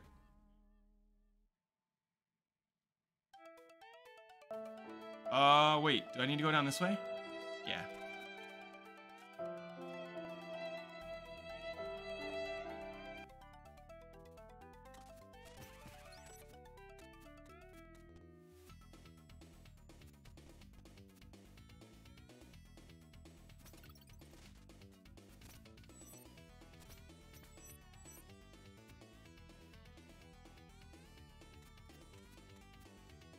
Ooh, that's rough. Okay.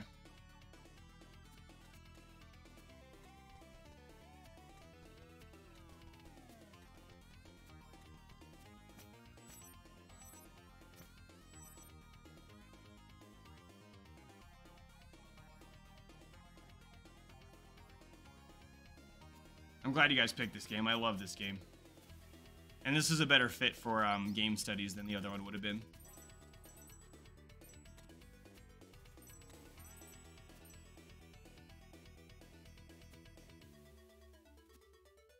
And now that you know the main twist, I've spoiled it for all of you, and you'll never go play it, which is a damn shame. At least you got to experience it with me.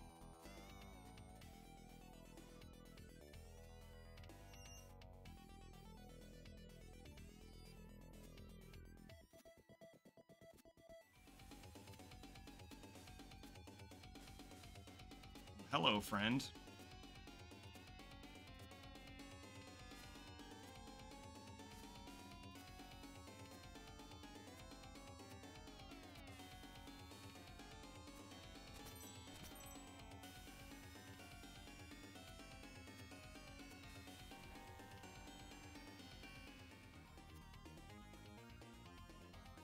Easy. Wait, clip that, huh? Oh, and then I died right after that. Clip that part. Talking a bunch of smack about how I did the difficult running away from the dragon segment without even talking about it. And then I immediately die.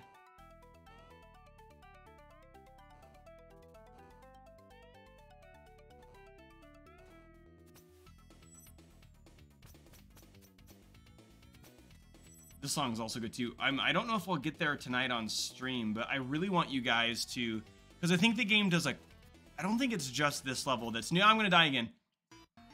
I don't think it's just this level that's new. I think there's a couple of new ones. But then once we cycle back to the old stages, and you get to hear the remix tracks or the upgraded tracks, it's so cool. It's so good. And I will say the main gimmick's out there now, right? The time travel mechanic with the graphical upgrade.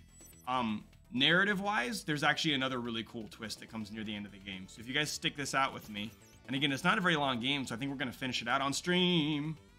Then you will encounter a really cool narrative twist that happens later. This game also got DLC that I never played, so maybe this will be the excuse to go do it.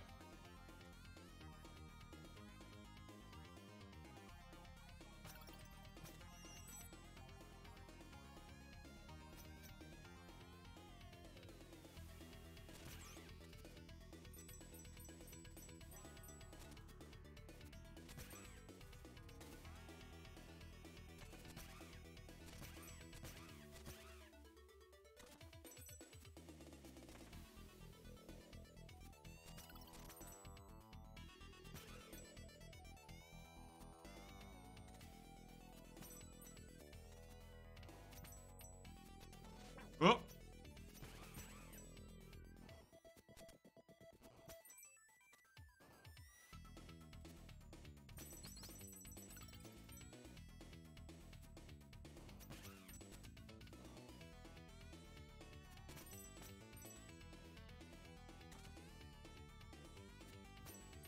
Oh, come on.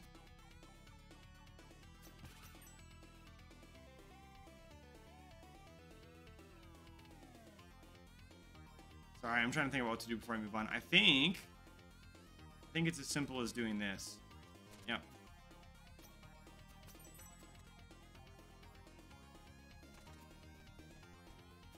Oh, come on. Climb up this wall? I can't.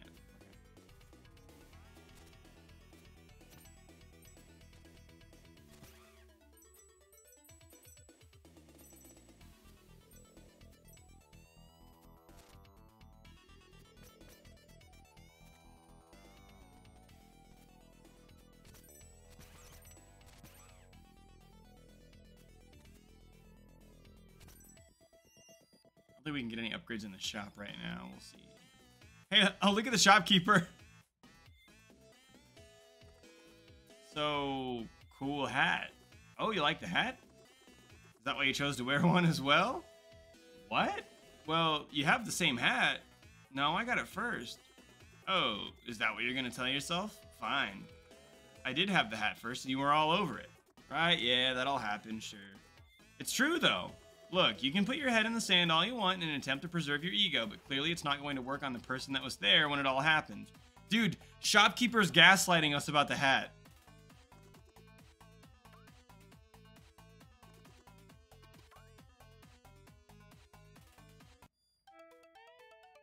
Let's see, what time are we at? We got about 20 minutes. So, all right, here we're gonna do another dragon escape. This one's gonna be a little bit harder.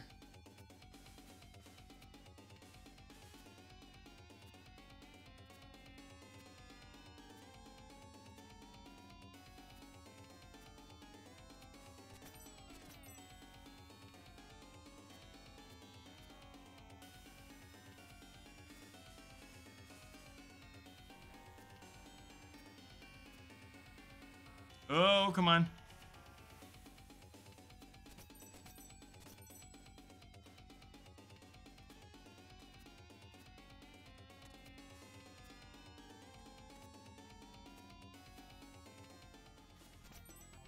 Heyo.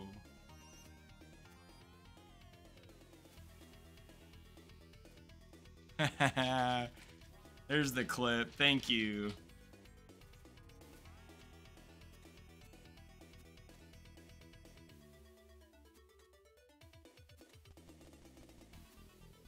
And just a second, let me find a safe spot here.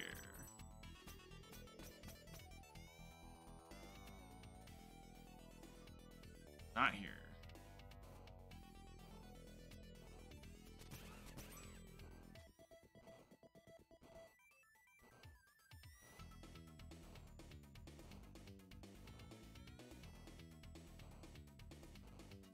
Did we do it? Hell yeah, we do it.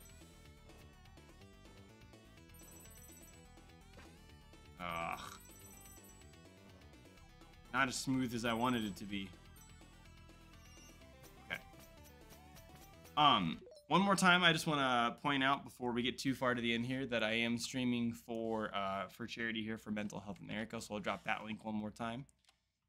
Thanks, Dorman, for clipping the bit there that I was talking about. That'll be awesome. We haven't had any clips in the channel in a little bit, so that's awesome. Let's see here. Looking at my notes here, see if there's anything else that I can bring up or talk about. Oh, with the charity, if you weren't here at the beginning, the incentive or kind of the goal, if I manage to hit $100 raised, then I'll do a special like crappy holiday game stream as we get near Christmas. And we'll do that kind of near here to the end of the month. So that'll kind of be at least the initial one, right? And if we hit 100 and go well beyond that, well, if we hit the 100, we'll come up with new goals. That's the first one. If we had $100 raised, then I will play a bunch of crappy holiday games on stream. Let's do this challenge room.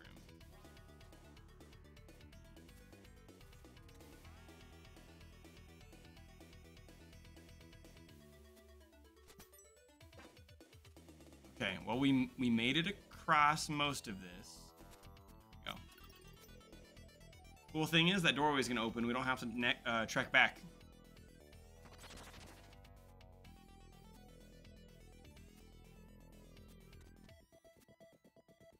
And it gave us the health potion right before we ended the room. Can't imagine playing this game on a keyboard. Let's do it again!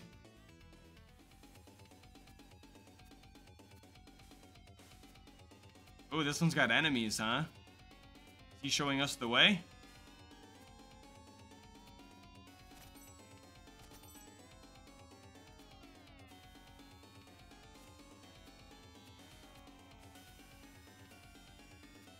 Oh, he just straight up died, man.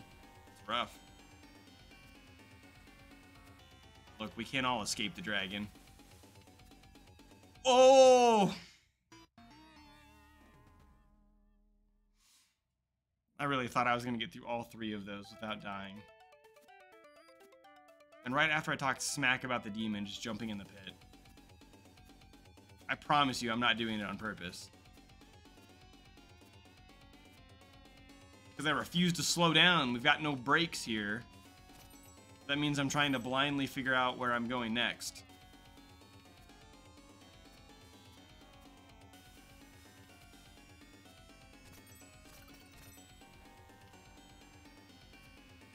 Alright, we will slow down there because I want to know where I'm going.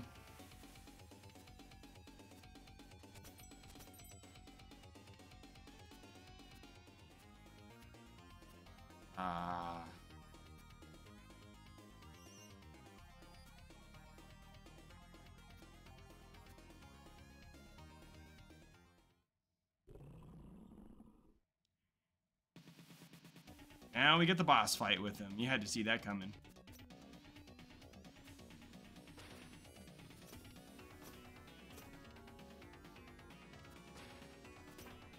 Whoop! There's one spot in the whole level that was a pit I could die, and guess you just fell in it. Stepped right in it.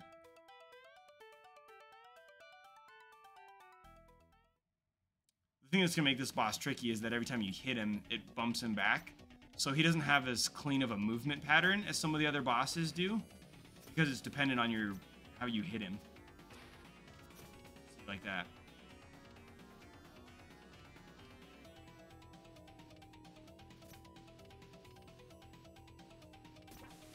Uh-oh.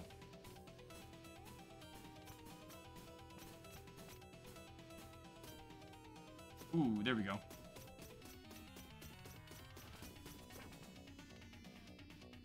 Half health, that's not good for us.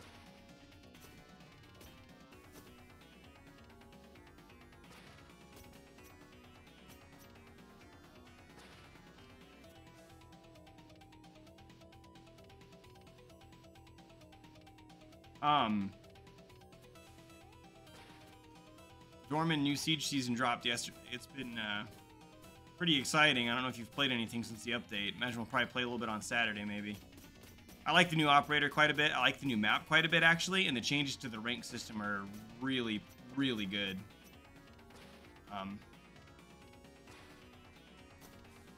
At least so far, they're really good.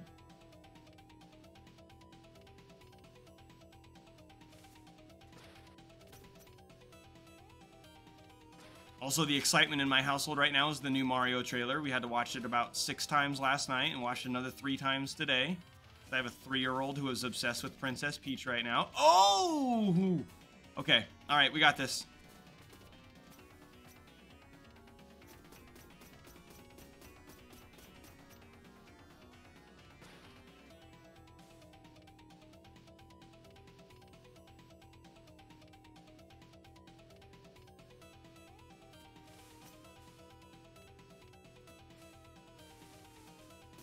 Oh, he was so close to dying, too.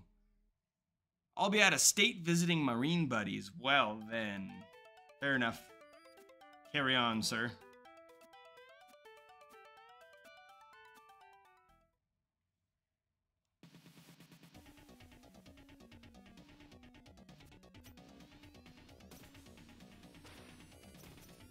The only thing I really don't like about the Siege update is they took a lot of, really popular ops and turned them from like 2 or 3 speeds into 1 speeds, and then on the flip side they took a bunch of operators nobody uses and turned them into 3 speeds.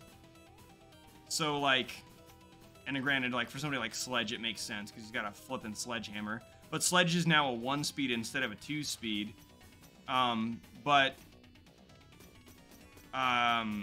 Conversely they changed like Sense to a 3 speed.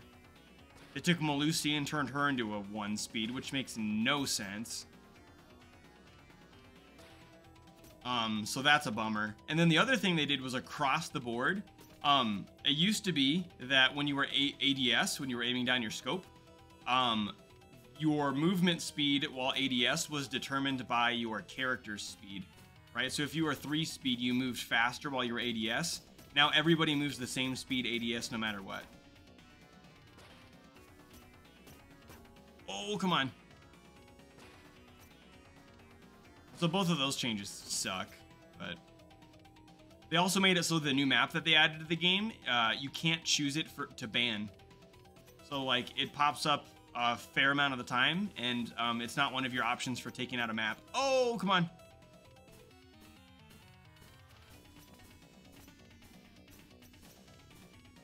Come on, no. Yeah, you.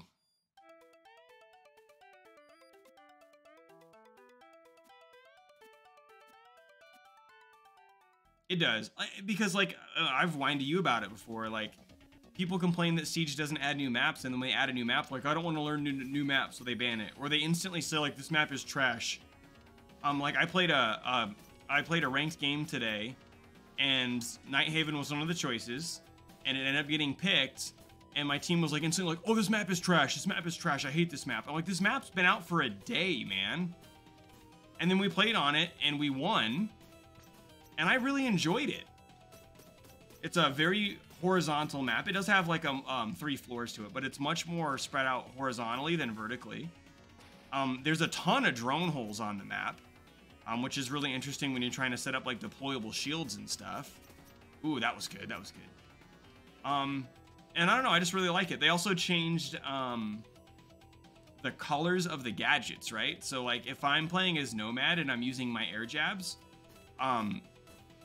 because it's me using it, for me and all of my teammates, like my laser for my air jab and the air jab itself, the light is blue, whereas for the enemies, it's in red. So that's kind of cool. Some of the gadgets are that way now. I'm trying to think of some other examples of gadgets that have that color effect.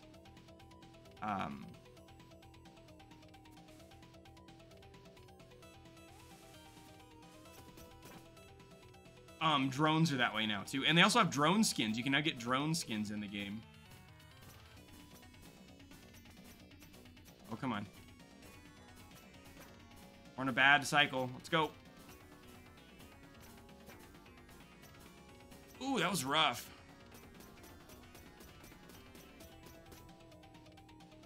He's really close. Let's get him this time, please.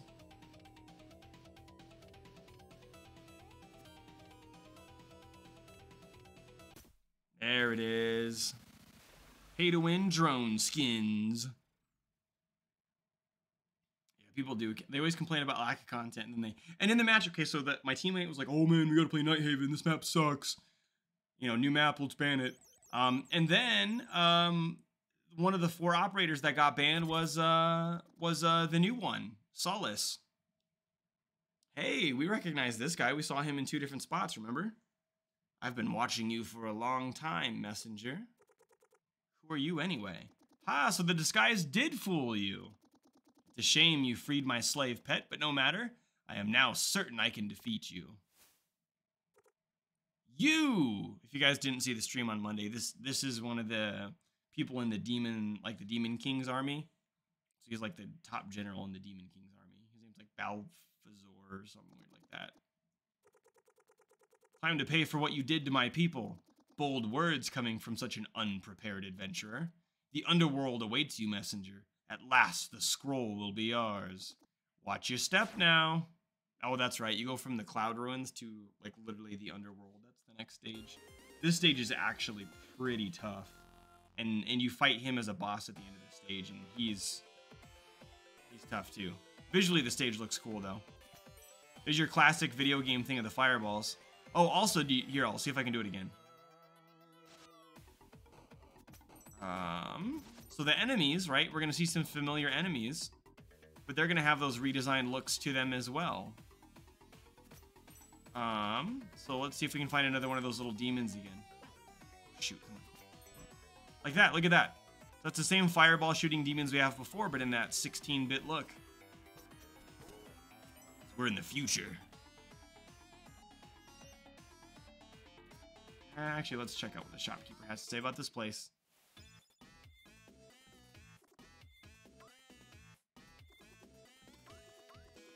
Welcome to the Lion's Den. Oh, I didn't see any lions. No, I meant...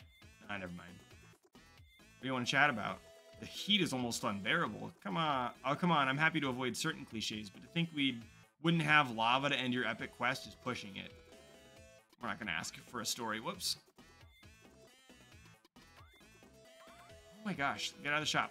Out of the shop. Go.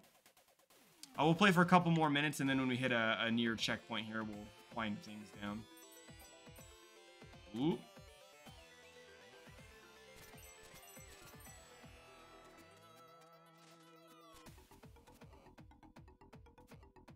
See, there we go. There's the enemy we saw in the other part of the game. Got the glowing eyes now. Got the drip coming off their chin. They look cool.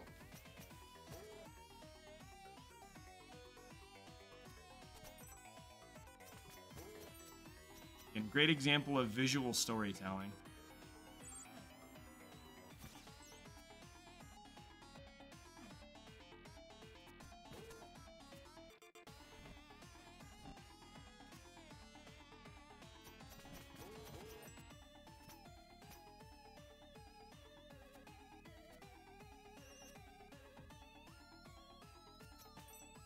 Remember that room.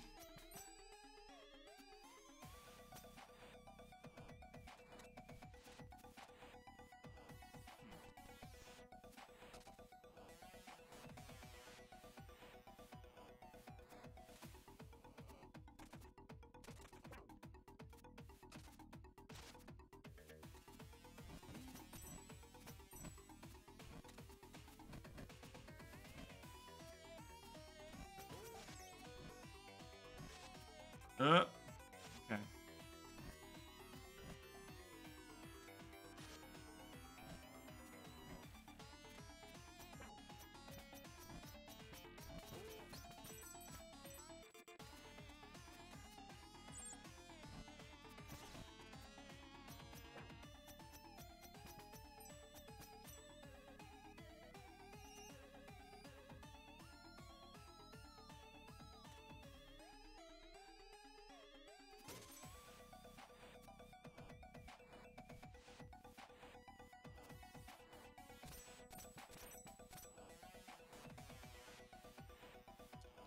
Okay, this is gonna be fun. Let's see. A few more minutes, then stays up an extra hour watching another guy play. Dude, that was a great stream though, right? Well, when he came in on the end of episode, no spoilers if anybody's watching that hasn't played it, but I think it's just you, me, and Ulysses who all watched him play. But like when somebody's coming in at the end of season 5 of The Walking Dead, you're like, I'm not gonna like not watch this. And I'm glad I had a blast with you guys in there watching him finish that game. Ooh. Okay, so here's the thing that sucks about this. There we go. Let's say we had to get the wall open. And also, honestly, that night, I ended up being up way too damn late. By the time I actually got to bed that night, it was close to 2 a.m. That was not good.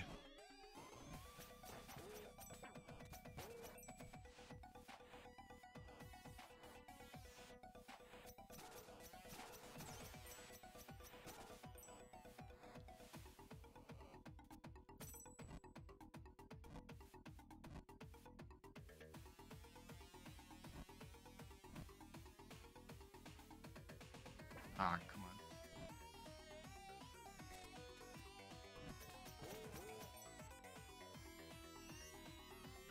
Go a little bit more. Oh, wow, you got hit twice. I thought the iframes would carry me. You guys don't know what I mean when I say iframes. It's when you get hit and you have invincibility for a little bit. You can't be hit again. Some of the old school NES games didn't have that. You could get hit over and over and over again.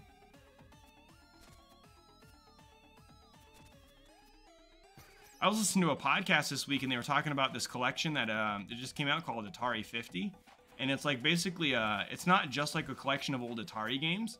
It's actually like a curated thing that has like found footage and like scanned documents and like interviews with all the original Atari developers about the creation of the games and stuff. And as somebody who was used to teach history and is just super into games, like it's basically like this interactive history piece about the Atari now that the Atari is 50 years old, and it seems really, really cool. I might look into that and maybe like pick that up. I think it's like priced at a full price game though, which is a little rough. And I thought it'd be cool to be able to do something with it in class, but I don't know. Like we don't go deep enough into the history of game consoles to justify doing that. Nonetheless, Atari 50, recommend. I was listening to, they snipped one of the interviews from that, and they were like talking about how it's really cool that this, like the documentary has Atari stuff, but it wasn't made directly by Atari. So they're not afraid to talk ill about some of the things that Atari did that were missteps or mistreatments of other people or whatever. And so one of the things they talked about was they're like, oh yeah, we interviewed all these guys, and there was, you know, this was in the middle of the 70s, and so they were talking about like drug use in the office, and like, oh yeah, guys are in here smoking pot all the time. Like, we know it was illegal, but, you know, yeah, they were doing it all the time. So that was kind of fun. Because, again, putting it in context, like, lots of people were doing it and a lot harder drugs, but the social stigma around things like that were a lot stiffer back then. And honestly, they were more relaxed then, and then they got worse with the crackdown on the war on drugs in the 80s. All right, actually, we made it to the boss fight, so we may try to do this. Definitely worth it. Yeah, it was. Nowhere left to run, demon. Why would I run? You stepped right into my trap. We'll see about that. We end this now, champion of the blue robes. Yeah, if this guy gives us a huge amount of trouble, then we'll start here again next time. But we'll at least give him a couple goes.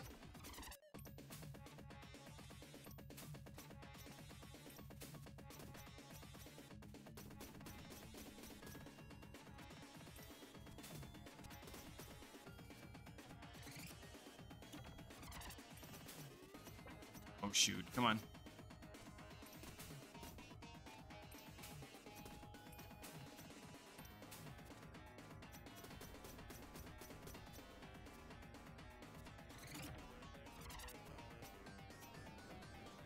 That's what makes this part hard. It's because you have to bounce off these guys.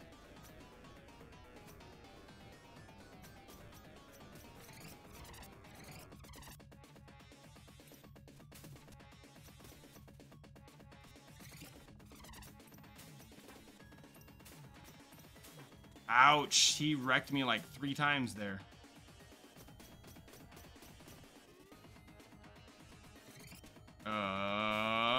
Don't like that.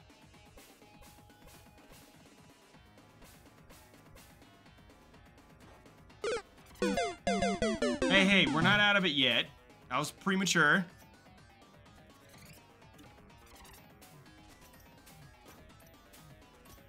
There we go. Now play it. Jerk. Alright, we'll try it one more time. And possibly a 3rd time, we'll see. But if we don't get it in 3, we're done.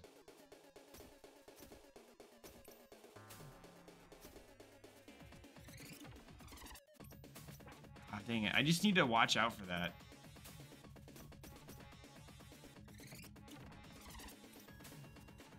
Yeah. Oh, come on. Yikes.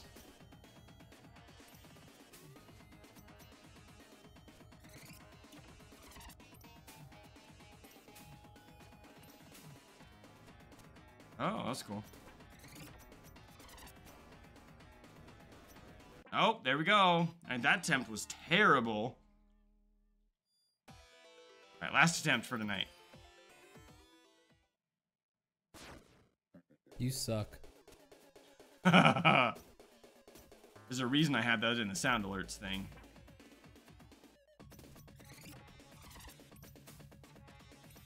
Oh, come on, you bastard. We stay naughty.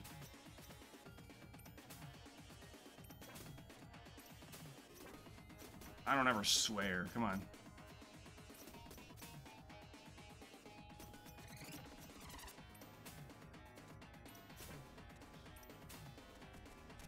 I'm just throwing at this point.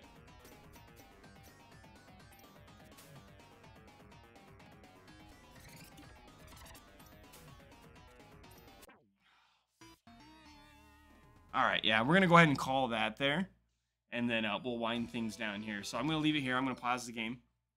One more time before we get off a stream here. I'm gonna shout out my charity one more time here, my donation drive, and then remind you guys of some upcoming streams. So this Saturday, I am planning on being back and streaming again. I think we did last Saturday, but there was a Saturday or two that I took off.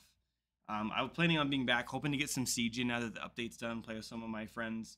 Dorman won't be around, but still planning on playing with a couple people anyway. At least for a bit. They may want to switch off or play other games, or who knows, when Saturday comes around, we may be playing something entirely different, but we'll be back for kind of more of a variety stream on Saturday, or some Siege, or something like that. Definitely be back next Monday to keep playing through the Messenger. I think, you know, again, we're over halfway through the game. It's pretty short. So, and there's a couple of other tricks up its sleeve that the game has. So again, I'm not going to do like a 100% run, but I do want to show you guys some of the other things that it has, because there's still more to talk about in terms of this being a proper game of Sensation. So we're going to do that. Probably see that one out and then transition to something different. And we'll kind of go from there. Again, Game Awards are tomorrow evening. So after that's done, I'll kind of compare the predictions and use that to base how much I'm giving to MHA for charity. And then I didn't talk about this all stream, but to shout out MCC Esports again, tomorrow night we have our next round of Mario Kart playoffs. So we're in the Sweet 16 right now. There will be 2 rounds, the top 16 and then the top 8 round. And so we'll see if our reigning Mario Kart queen can make it through both of those rounds. I have absolute confidence that she will crush it and make it through those. But regardless of how she does, we're incredibly proud of her and the performance of everybody else on our team this fall. Mario Kart is single elim, so the stakes are high. She loses one set of races and she's out, but we'll see how things go. I have a lot of confidence that she's going to do just fine, but we have seen some upsets already, so we don't want to go in too overconfident or cocky. We can't, Dan. Like, we legitimately will get in trouble from the league if we do that. There was a whole gambling thing that was happening in the Call of Duty scene because, of course, it was Call of Duty, and got in huge trouble. If anybody on our team or in our program was involved with gambling on this game of any kind and it got out, that would be incredibly big no-no because there's a huge ban on gambling and collegiate sports in general. So our broadcaster actually made a joke about gambling last week on the playoff stream, and we had to make sure that we did not upload that stream and talk to him about that. Yeah. I see the excitement behind it. We can bet like in food or I'm a mandatory reporter. Got him! And like, I don't know, like fun stuff that way. But yeah, we can't talk like monetary bets and stuff like that of any kind. But I think it's gonna be it's really gonna be exciting to watch. It's gonna be streamed, so if you guys are free tomorrow at 6 and 7, go ahead and check those out. And then, like I said, when we come back Monday, we'll catch up on the game awards and make our donation and keep playing through the messengers. So I appreciate you guys for being here as always. I'm going to see if Aggie or somebody else is streaming right now and give them another raid here as we end things. I've been liking doing that lately, but we'll see what we can do here. So I'm going to quit out of the game. I'm going to go over here to the stream. My web browser's acting really slow. That's weird. All right, back to Twitch. Who from my followed list are currently online streaming? Everybody that I have on here has a minimum of 25 current viewers, which is fine, but I always like to give shout outs to people that are like just getting into things. So I think unfortunately that means that we're just gonna not bother with a raid tonight, which is fine. We don't have to raid after every stream. So let's make bets that help out your fundraiser. Yeah, I mean, I don't know. I actually don't know what Twitch's TOS is about gambling at all. There's a big crackdown with online gambling recently. So I don't even know if I want to like fudge with like joking about it on here, but we can do what we need to do is when I was playing the Final Fantasy last week, I had a lot of fun here, let me switch to I had a lot of fun having people predict whether people would die in the boss fights that we did. And people were wrong every time. Like, the bet was if I was going to die. And then the bet turned into, will anybody in the party die? And people just kept getting those wrong left and right, and they were betting channel points, so that was fun. So maybe we'll do some betting for the messenger next Monday about how many times I'll die on boss fights or things like that, or something like that. Maybe something to make that interesting, so we have a little bit of fun going on there.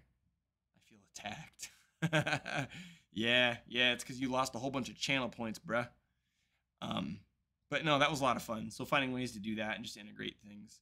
Also, I think we're up to, I haven't even looked at my follower count really since we hit 50. It's in the 60s somewhere. Right, it's in the 60s. I hope it's in the 60s. 68. So we're still about 32 people off from being able to do things like Stream Raiders, I think was the game. But that'll be cooler right around the corner. The way you do the sounds, CJ, is you have to be watching Twitch in a web browser. I think you have to watch it in a web browser. And then if you scroll down to my section that says like about me on my main Twitch page, it says like rules, goals, whatever. One of them is this whole little area that says play sound alerts on the stream. And so there's actually like 2 or 3 pages I have of alerts there. And you can click on any of those, right? So if I click this one. I'm in danger. So you can click on that and play those. So eventually, I think the idea is that you set it up so that people are paying channel points to play the sounds. But I'm still so small right now that I wasn't gonna like lock it down and limit it that way. Yeah, and I have it set that you can. It's only a 10-second cooldown, and so you guys can do those pretty frequently. And so Dorman's done a really nice job of kind of timing those to either rib me while I'm playing most of the time, or to match like a moment that's on stream there.